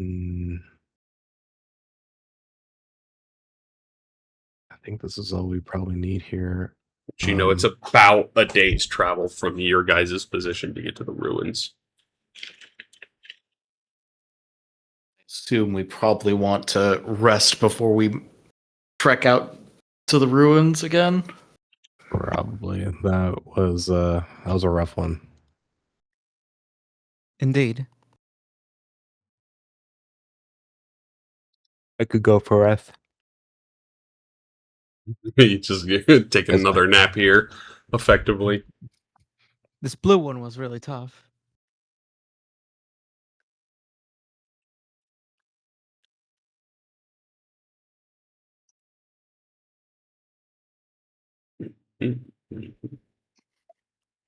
Definitely go to the hollowed ground. Back into the courtyard. Yeah. You guys take a quick and easy short rest. Let me go ahead and hit the short rest button for you guys. And then you do get the benefits of Song of Rest from Arendor, so you get an extra D8, I think, on each of your rolls. If your hit dice. Each of our rolls? Yep. Okay. Anytime you roll a hit dice, you get an extra bit of healing.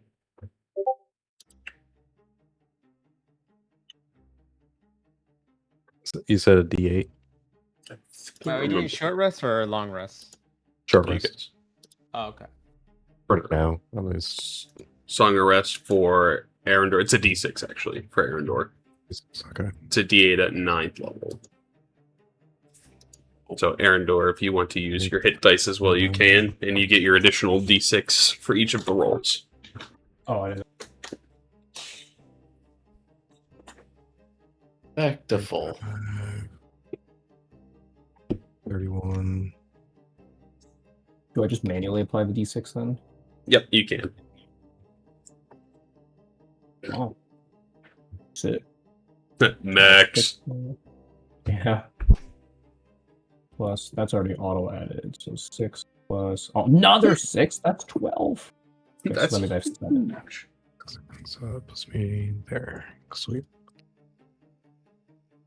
Wait, so 19 wounds, so I should have 7 wounds now. There you go. One more. Boom. Oh, that works. Alright, don't even need to roll a d6. You all tapped out to Amira. You got a couple more. Why not? You get it back. Exactly. Oh yeah, perfect. I roll exactly what I needed. That works. I still have 2 more to spare, even though I have a feeling we'll probably do a long rest before we. Dan, you also get an extra D6 from the Song of Rest, too. For each of your hit dice.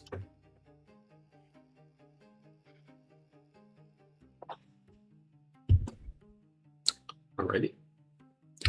So you guys tend to your wounds, kind of recover after the battle. It seems peaceful in this forest again.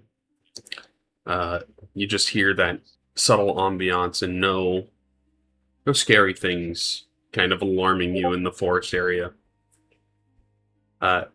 Specs will say, "Where are you guys going anyway? What's that key?" Going to a nearby temple. Oh! Okay. And you're coming with Specs. Yeah, no boss. So what have you been doing since we last met? Eat fish. Fair enough, I guess. He has his little satchel with him. He'll open up the satchel and he'll pull out a fish and hand it to you.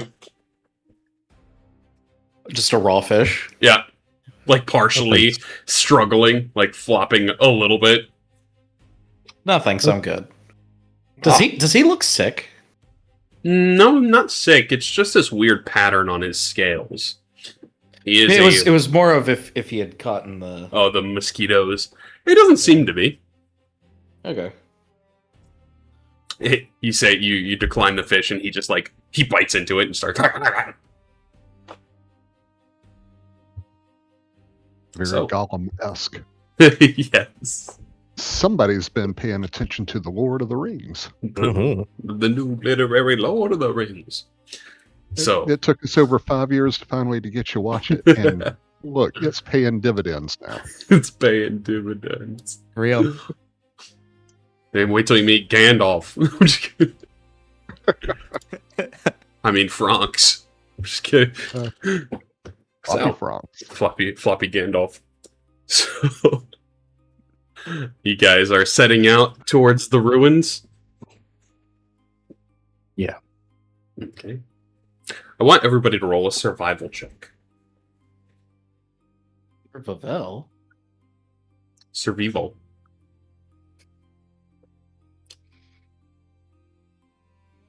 Survival. Sorry,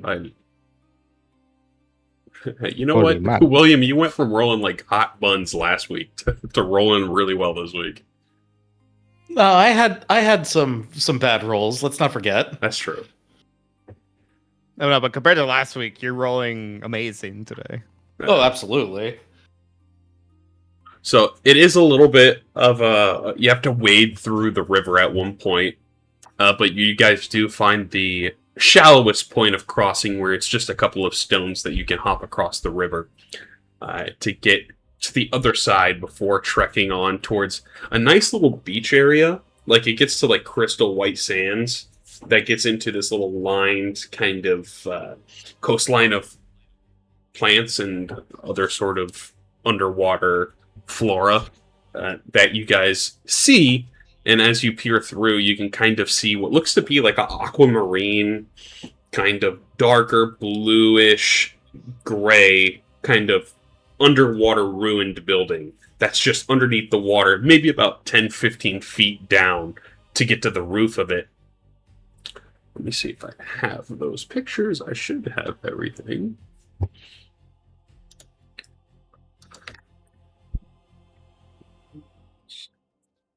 I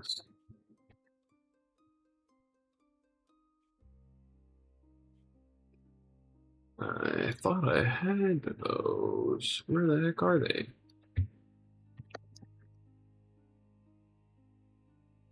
One second.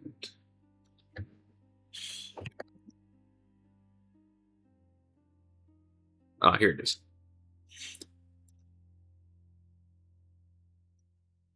You see on the outskirts of the these underwater ruins, it looks to be a hieroglyphic sign of these people worshipping a larger god of some sort too, that you can see from the surface. And directly behind that is that darker gray aquamarine kind of colored ruined building with the, from where you guys can see, a heavy set of sealed stone doors.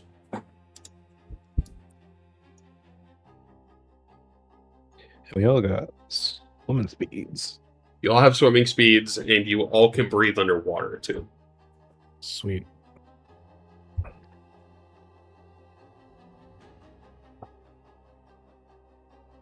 So, what would you guys like to do?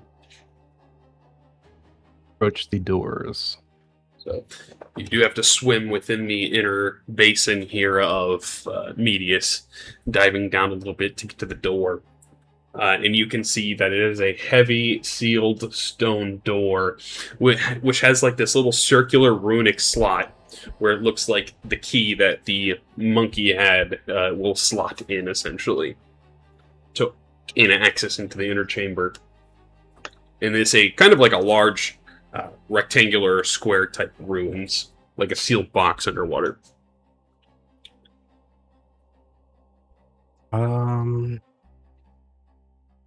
Just for shits and giggles, I'm gonna look it over for traps. Go ahead and make an investigation check. Cast guidance on you. Okay. Guidance. Excuse me. Guidance. The guidance. Why not? How much is guidance? A D4? Yeah.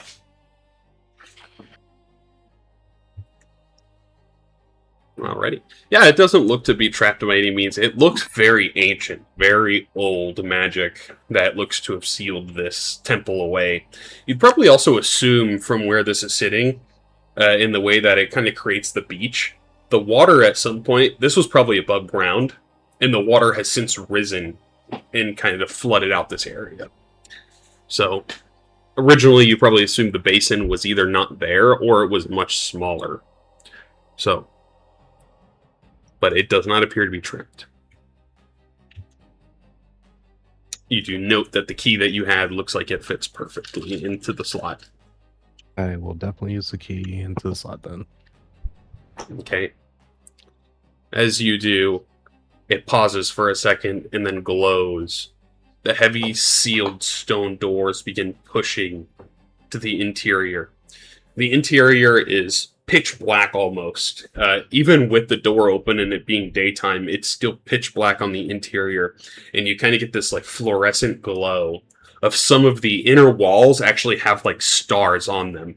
And they are kind of twinkling, which is providing a little bit of light to this interior chamber. In the inside of the chamber, you see a pedestal directly in the center of the room, which appears to be the similar to the ones that you've seen before on the 4 barrier islands. The walls of this inner chamber detail a sequencing of imagery. So I will go ahead and share both of those for you, so you can kind of get like a first look here. This pedestal in the middle reminds you similar of the ones on the barrier islands: the fire, the air, the water, and the earth. Except this one is here underneath this ruins. And then the picture on the wall, it kind of details what seems to be a cycle. An elvish archer in each of these scenes appears up into the sky, seeing the visage of a wolf, setting off on a trail under the guidance of the wolf and fighting fierce monsters and foes as they go on. Eventually, the hero falls, but then the cycle continues. These pictures detail over and over and over. Each time, the number of stars in the sky dwindles lower and lower, until it gets to the last picture, as an elvish archer stands staring at the last star in the sky, on the docks of Petalsburg, fitted in guard attire. As you guys kind of look at these pictures, you will hear the words flood into each of your minds as you look at the last panel. May the ancient gods of this world shine on his journey, this final chance.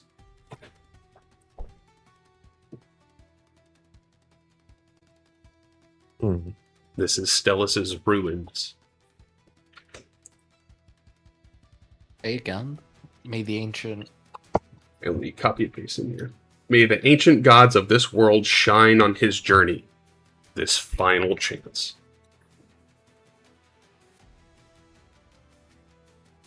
I will look among my peers. Does this seem to affect anybody in particular among my party? I mean, this looks like the last image is pretty explicit of looking like Folwyn.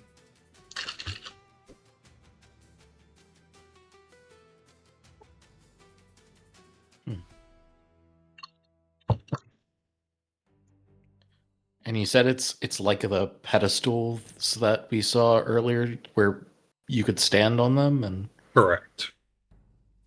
well, I guess I'll stand on it. Okay, let me read something here. Mm. Before, when you had each of these, where are they at? The barrier islands. It'd be under the NPCs probably. The very bottom. Before, when you stepped on each of the pedestals, you had heard. I thought I detailed these here.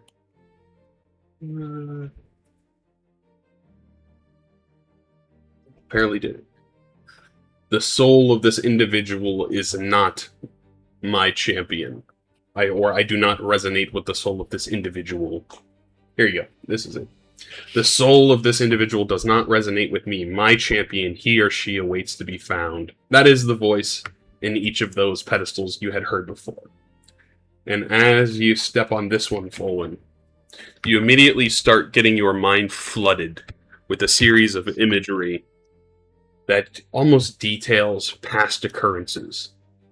Let's see. No, it's too big. This is going to be a little bit of a lore dump here.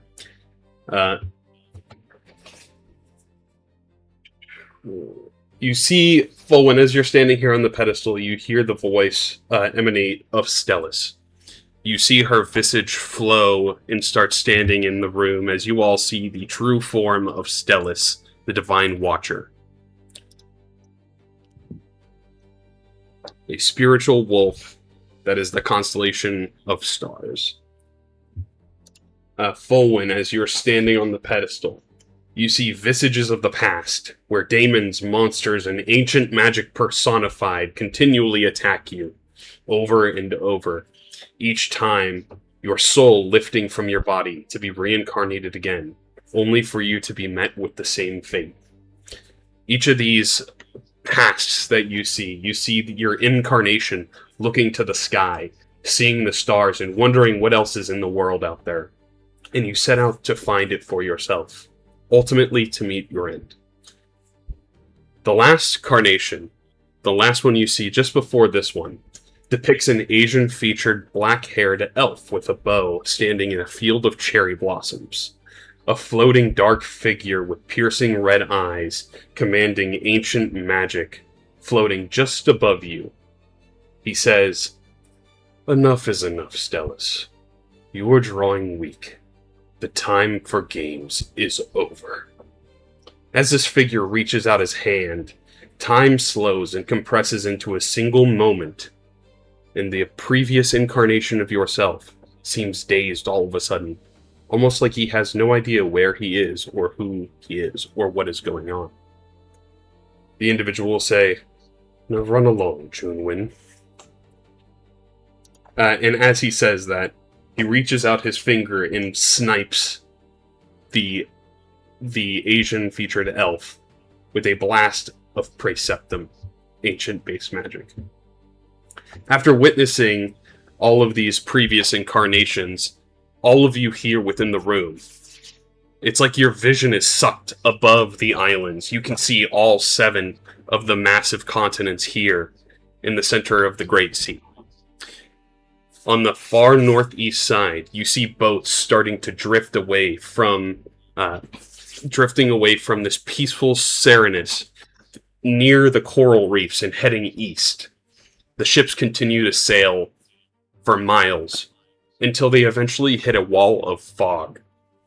They enter into the fog, and without hesitation or without a moment's notice, the ships end up coming right back, continuing to sail where they were.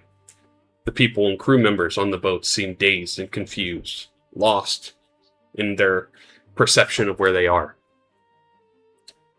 In this moment, you guys see the visage of all 4 of the barrier islands that you have been to before. The fire, the earth, the wind, and the air.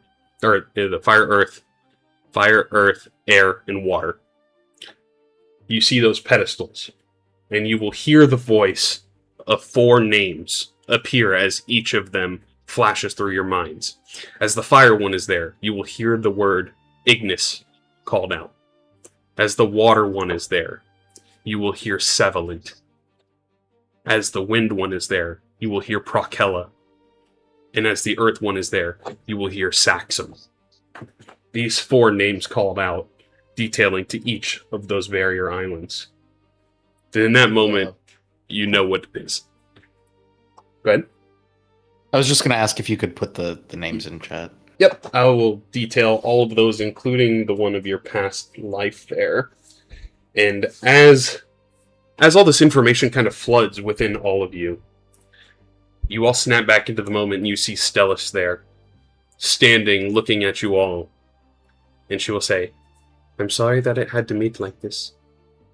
I'm sorry you had to find out the information in this way. But your journey is not over yet.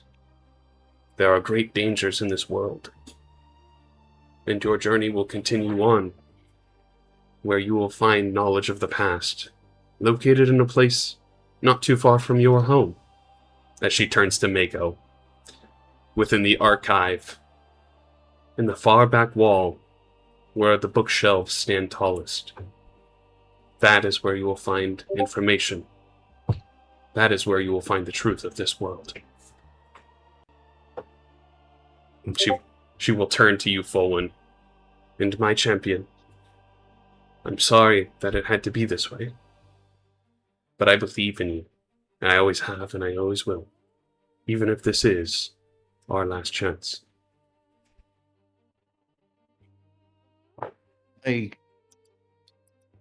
Our last chance for what?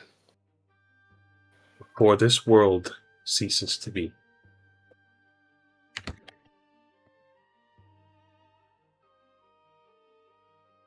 I mean, what is threatening the world? Even I cannot say. That is the information you will find at the archive.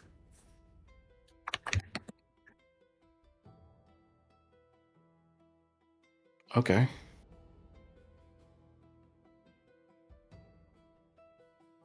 That's a lot to take in.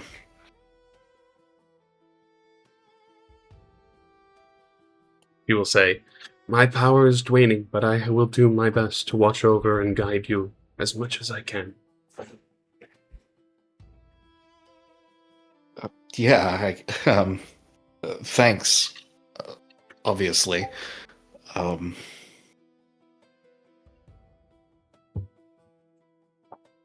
You kind of see the soft tail wagging as she smiles. "Not long ago, you all came together underneath the stars near a massive tree. Look at how you all have grown since then." Did we ever figure out what brought us all there? You would probably assume that it was Stellus. Knowing that you all have to come together, you all are the special ones to make a difference in this world.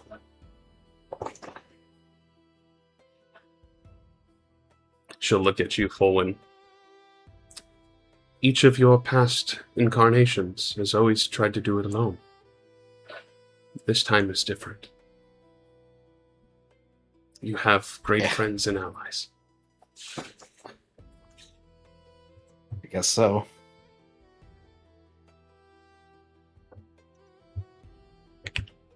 All right, we'll do what we can.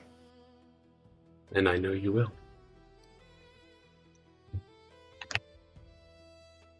My time draws near. Best of luck out there, my heroes.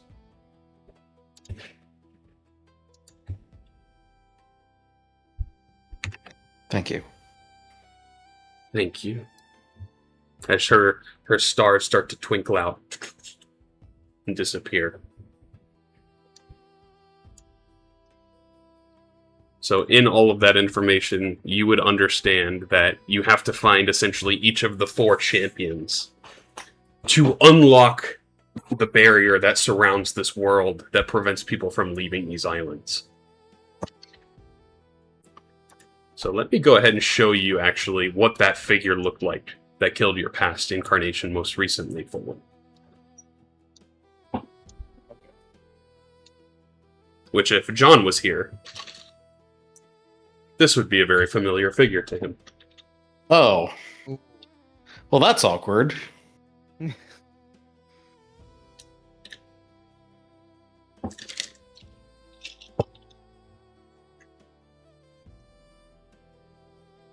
So, as you all see this visage pop into your minds, the room draws dark before falling into silence.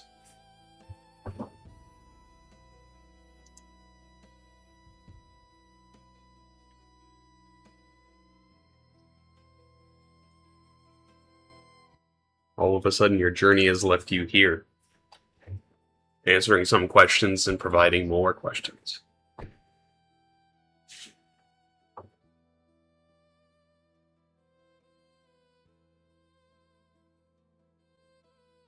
Any ideas for you guys? Any questions that immediately come to mind? Any points of clarification, I guess, too, from the Lordum? The 4 elemental beings, stack from prequel. Would I sense that they would be part of the, maybe not them, but they are part of the 4 keys for the world puzzle? You probably assume they're champions. In much as Stellus is this one for the stars, Fulwin is the one that had to stand on the pedestal. There is someone that is the champion of each of these 4 individuals that has to be stood there as well. Which you guys know, Sevenfold is the serpent-like creature that you guys had fought in the prequel. You guys have actually met Prakella in one of the one-shots.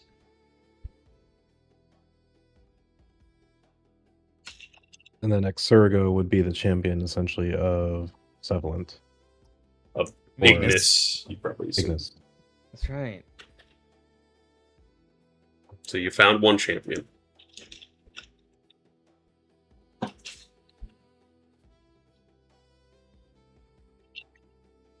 So now we have to go around and ask people who they follow. I don't think you would have necessarily got the feeling that Exergo knew who Ignis was. And I mean, obviously knew. I knew I had some connection to Stellus, but I didn't know all that. So, Which you would know too, Fulwin, standing on this pedestal essentially awakened lost memory within you. Memory of your past. Memory that has been sort of imprinted on your soul. It's a way of recalling very past events, essentially. So we're all aware that Fallen has been reincarnated over and over. I would probably assume so, yeah. Okay. Especially with the pictures on the wall. I think that So- provides further clarification. So is he or Styles aware about the forgetting stuff? do I have knowledge from before the forgetting? You would only see your past Okay. lives. Hard to Okay. draw information about the world, but you did see you were always an elvish archer. You were always setting out. You were always fighting monsters and dealing with daemons and dealing with ancient magic, essentially. This concept of praeceptum has been around a very long time, and it has always been a very powerful tool that has been used by people. Which is no longer practiced now. You guys have seen some instances of praeceptum, but you haven't learned any spells necessarily from it.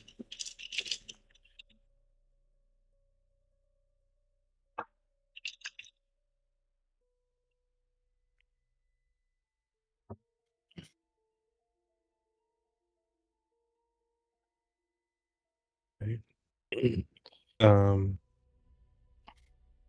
kind of switching subjects. Do I feel like there's anything else within this area to explore or find? This room is actually just like one chamber that is contained here. So you're looking around and nothing really stands out to you apart Okay. from just the information, this sanctuary almost to the pedestal. Okay. If I have knowledge of past lives, is there any knowledge there of this area, this location? Of this past? That It's a good thing, actually. of where we're at right now. If this is a place tied to Stellus and my past, I have past lives. So wondering if others have been here and what they know. We're going to do this like Avatar style. So go ahead and roll a history check. Because there is one in particular. Come on. Don't fail me now. Nat 20. Oh! Nice. This is actually very pertinent to the session, too. One of the ones that you do recall, you flash back and you saw a moment inside of the lush bloom, inside of the forest, yourself as a very primitive individual with a hunting bow made of just simple wood and string, wearing a loincloth, and praying to this deity of their crop, of their harvest. It's called she is the goddess of the harvest. That is where the Temple of the Gardens of Eve comes from. And the disease that was placed in Lush Bloom was actually a curse planted on that people. As your character, your previous life, Folwyn, was one of the leaders of this tribe that was here. They prayed to Stellus. They prayed to the goddess of harvest. And for their sort of infidelity, they were punished, and their people were weeded out. Their people were weeded out by this plague. So yes, that was part of the religion roll earlier. Well, that's kind of awkward that I, oops. Repeating past mistakes. History is doomed to repeat itself. So that would probably be the only information that you would kind of garner about this place. Is those people were actually worshippers of Stellus as well as the goddess of harvest. This would have been were not one or the other. Tragedy befell them. You'd probably assume that a certain god that was neither of them got upset, essentially. Okay. Divine punishment for believing in the wrong god. Cool. Was it Palpatine? Look here. Unlimited power. So, does anyone else have any questions about the sequence that was here? Just to clarify, that person that was talking to Styles, be like, enough is enough. Yes. Is that the that elf or No. The person that was talking to Stellus, which I have the whole sequence here. Let me pull up from my notes.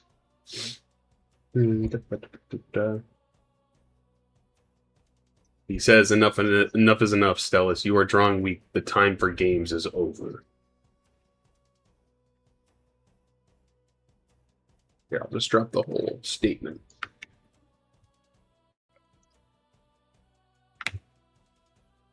Make sure there's nothing in there in particular. There you go.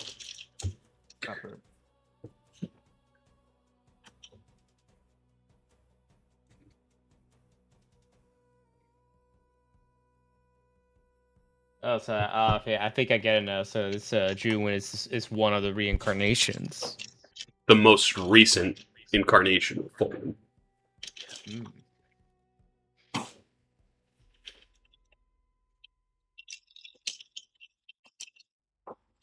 So I think this is where it's kind of a funny thing too, because I was talking to Vinny.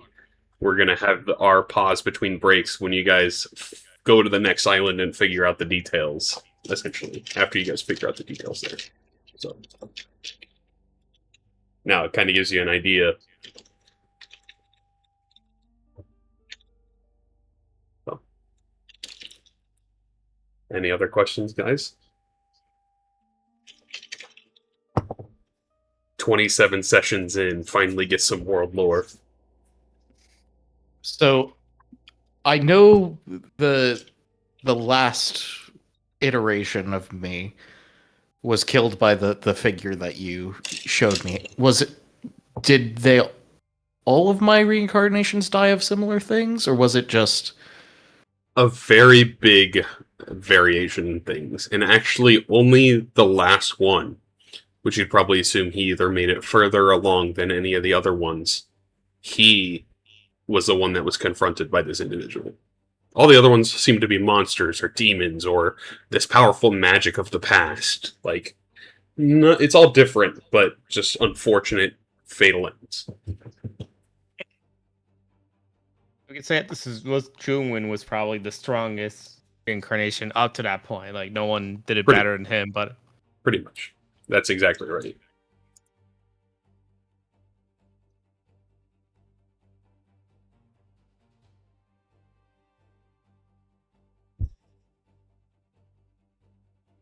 So I guess we don't really get much information about this individual. Little breadcrumbs. Killed Juwin. Little breadcrumbs. There might be more. Stellus seems like she either one didn't know or two couldn't say. There's like kind of a weird line there.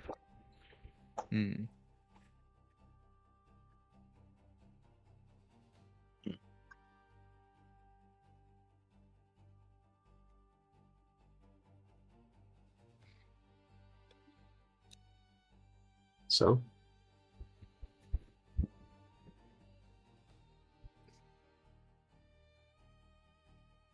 what would you guys like to do?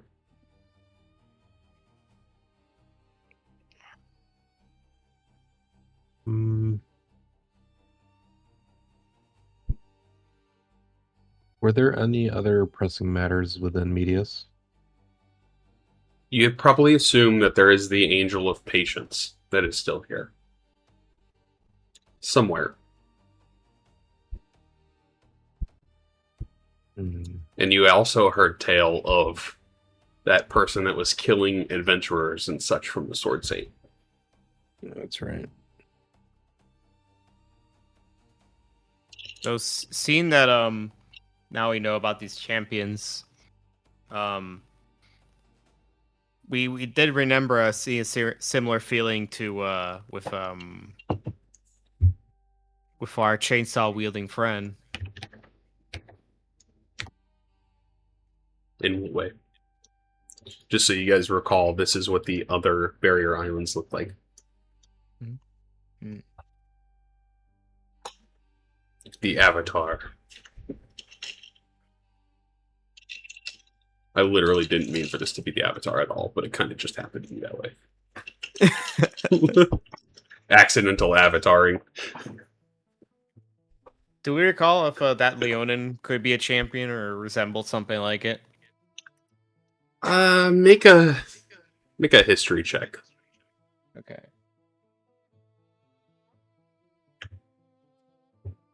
Because you do know a piece of information. You don't really get the sense of champion. I think it's more so he is possessed by that demon. The archdemon. Oh, okay. I had a feeling like could have been a demon, and I'm like, yeah, you confirmed it. Yeah, he was possessed by the archdemon. He was a champion of his own people, but he wasn't a champion of these entities. I wonder if Fallen now needs to master the 4 elements. He masters all the combat arts of a fighter.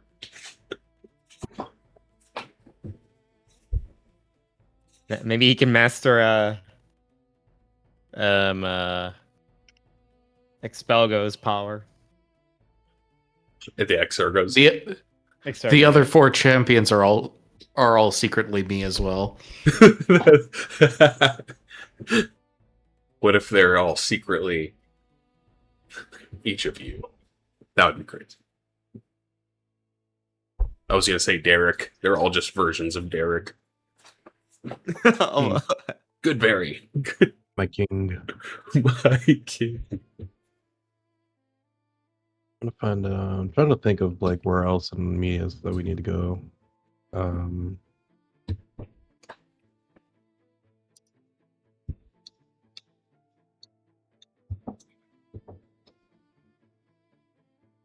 where is our ship? It is docked in Clocktown. It is, okay. So we'd have to walk back. Mm-hmm. Which you guys would know, for the most part, all of the population of this island is centered in Clocktown. No one lives on the outskirts of the town, except for the far east. There is the, like, checkpoint in between the mountains. You see, like, a little volcano with its towers. That, which I need to redo that part, is called the Ember Maw. That is a housing location of some Dwarvish people that are actually from Ignivamus that come here to do some mining in the mountains. So you know there's people there, but they're all kind of localized in Clocktown. I wonder if it's worth going there just to see what's over there. So I wouldn't mind seeing Exergo again. Seeing some dwarves. I thought that's what you were going to say. Seeing some Gimlis.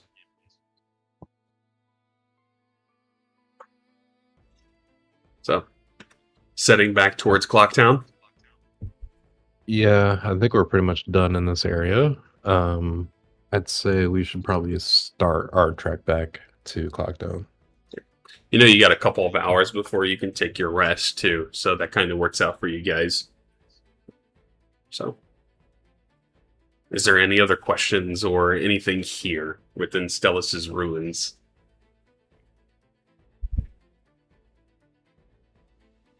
Not that I can think of. Okay.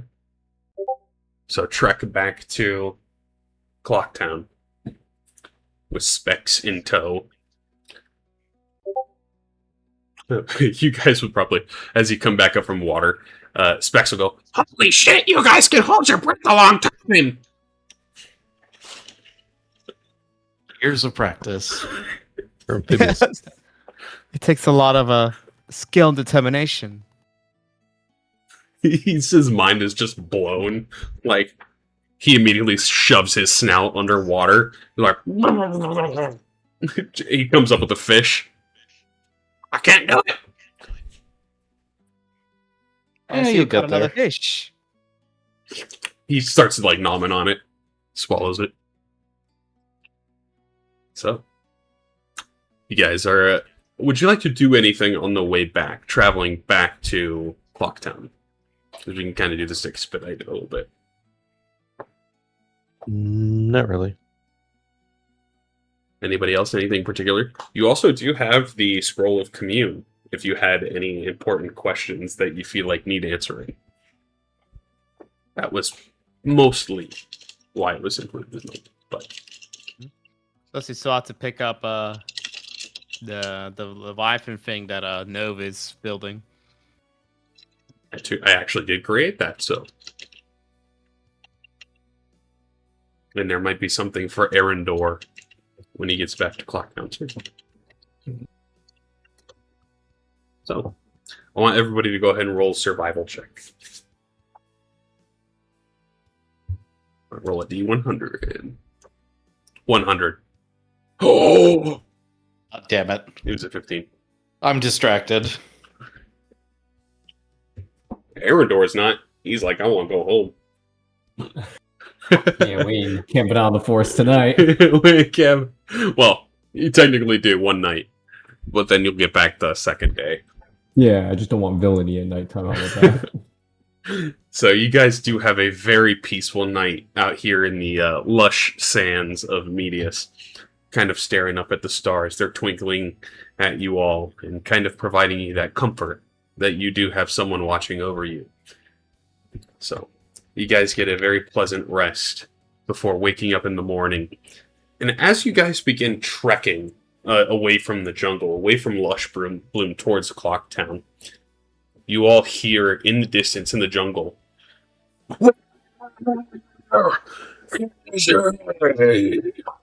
this like booming voice screaming in the jungle. And as he screams, you see trees immediately explode, felled over in all directions from a radius, essentially, from where the scream is coming from. There seems to be some sort of powerful individual that is booming his way towards Clocktown, quite a ways behind you guys, but loud enough to make himself known.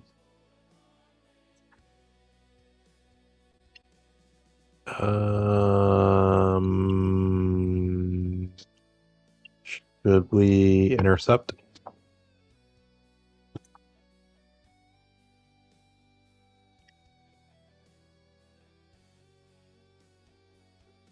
Up to you guys.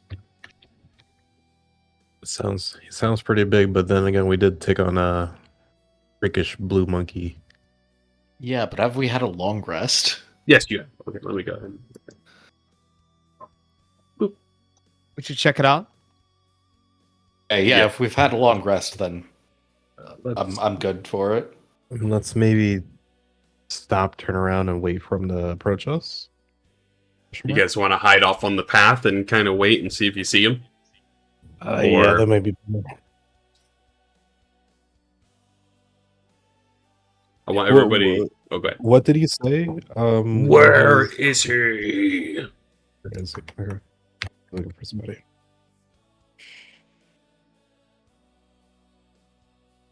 I will use advantage with my stealth boots. So if you guys are attempting to hide, I want you all to make a stealth check. Avoid detection from this individual that seems to be heading behind you guys, maybe about 20-30 minutes behind, but loud enough to be close.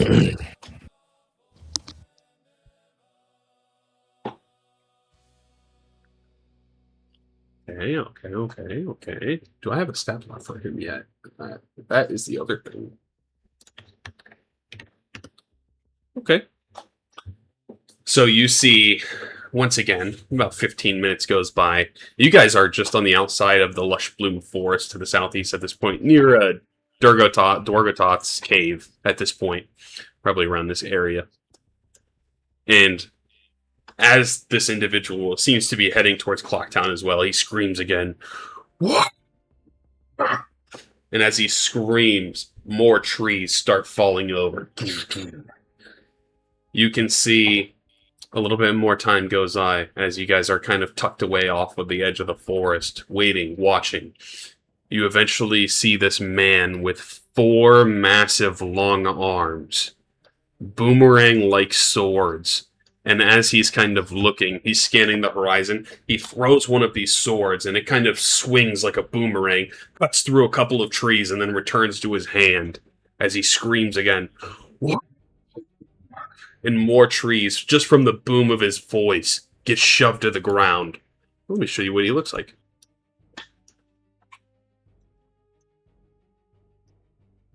This would be the individual that Matthew, the Sword Saint, told you about. I do kind of look like Exurgo.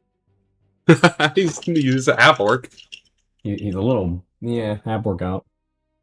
He got abs on his abs.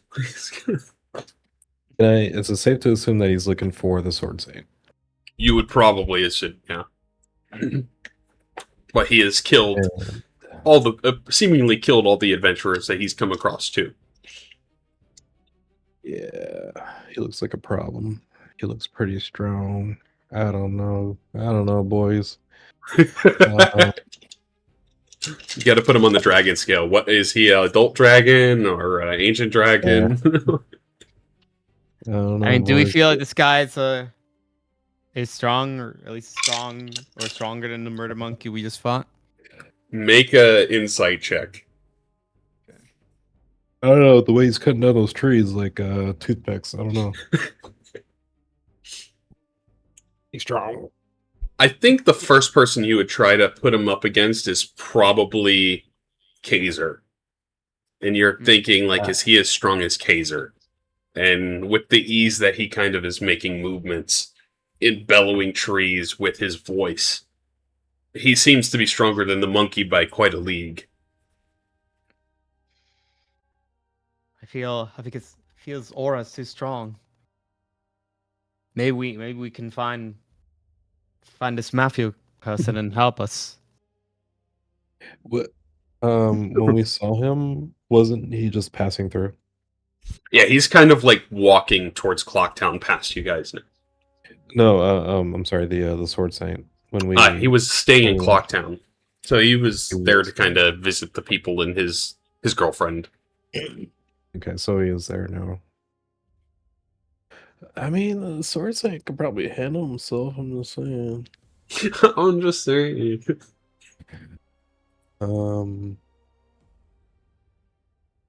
I feel like we should probably warn him too. So maybe we can get some help with the Sword Saint by sneaking to Clocktown and try to beat this creature.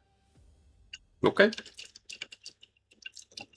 You guys do know you And have access to the one sending a day too, as an option. Oh my god. It's like telephones were the most powerful thing added to D&D. Yeah, we should probably send a message to the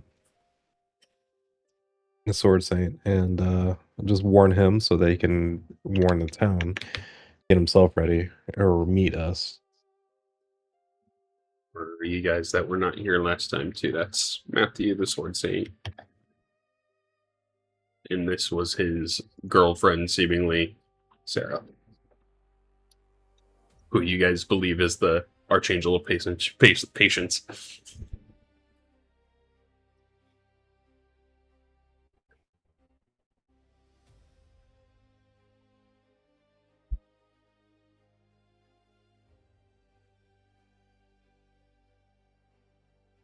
So who has a sending stone? think it's actually John's character. Damn it, Vader.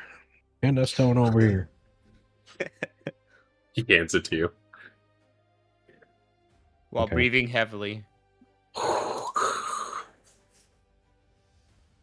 Let's see. Let's go.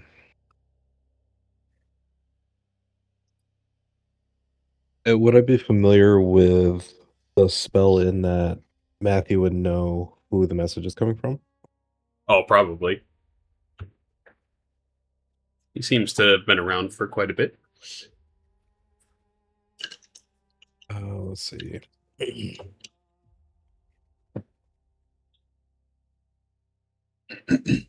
Or, I will think of the Sword Saint as I send him a message and say, large multi-armed creature headed toward Clocktown, looking for you, very angry, very scary. Warren Town? Okay, is that your full 25 words? Meet us halfway to Lushbroom. Okay, I was gonna say you didn't give him any indication of direction, so he's just like he's coming from the east. Okay, so you will hear back from Matthew. He's the one that killed the previous Sword Saint. Well, that's I'll not a good response. I'll meet you halfway. He needs to be stopped now. Combat. Okay, I will relay that to the party. For the time being, I think we should get out of this guy's range for now and try to meet with Matthew. Okay. So he looks like he's taking direct shot to Clocktown. And you guys are going to tail behind him or try to sneak around him to the front. Maybe try to sneak around him to the front and meet Matthew before. Yeah, I think we should probably sneak around and try to beat him. So it's going to be a little bit difficult because you're trying to be stealthy and you're trying to go faster than him, essentially. So, if that is what you would like to do, that is an option. What do you think, boys? I'm pretty sneaky. I don't know about you guys. Perhaps some I guidance can will help. do stealth if it's really, really necessary. Promise I won't sing my way past him.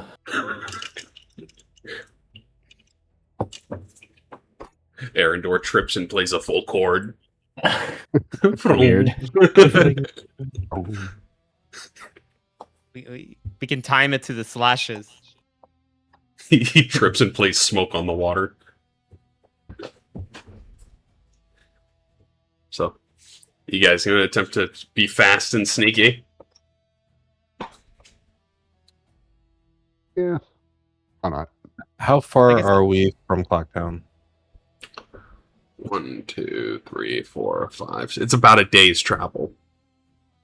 If we engage him here, if we trip up, engage him, help won't be here until probably like a day, maybe less. That's enough time to kill us all. Yeah.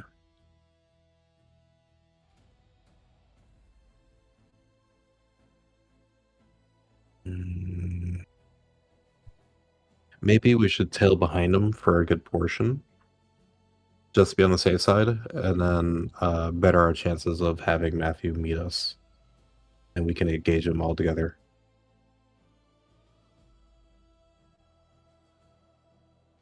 Tailing behind? Okay. Why everybody roll a stealth check if that's the case? Heck yeah, I have. This Guidance is on myself. this is the moment. Stealth boots. Wow. Wow.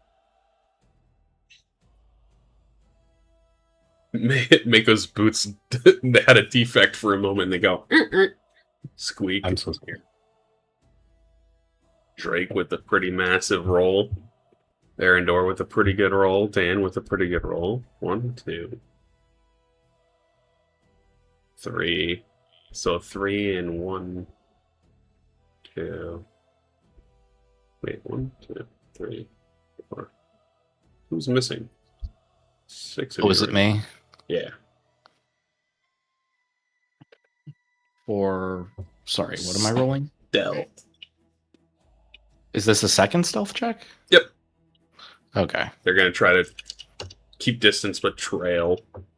Oh, that's pretty good. So 4 versus 2. Okay. So you guys start tailing him. How far do you let him go? Like, out of view from you guys? Like, maybe 5-10 minutes ahead of you guys? Yeah, I mean, it's kind of hard not to follow the yelling and the trees. Yeah, probably. Just out of sight, we'll follow by sound. Okay.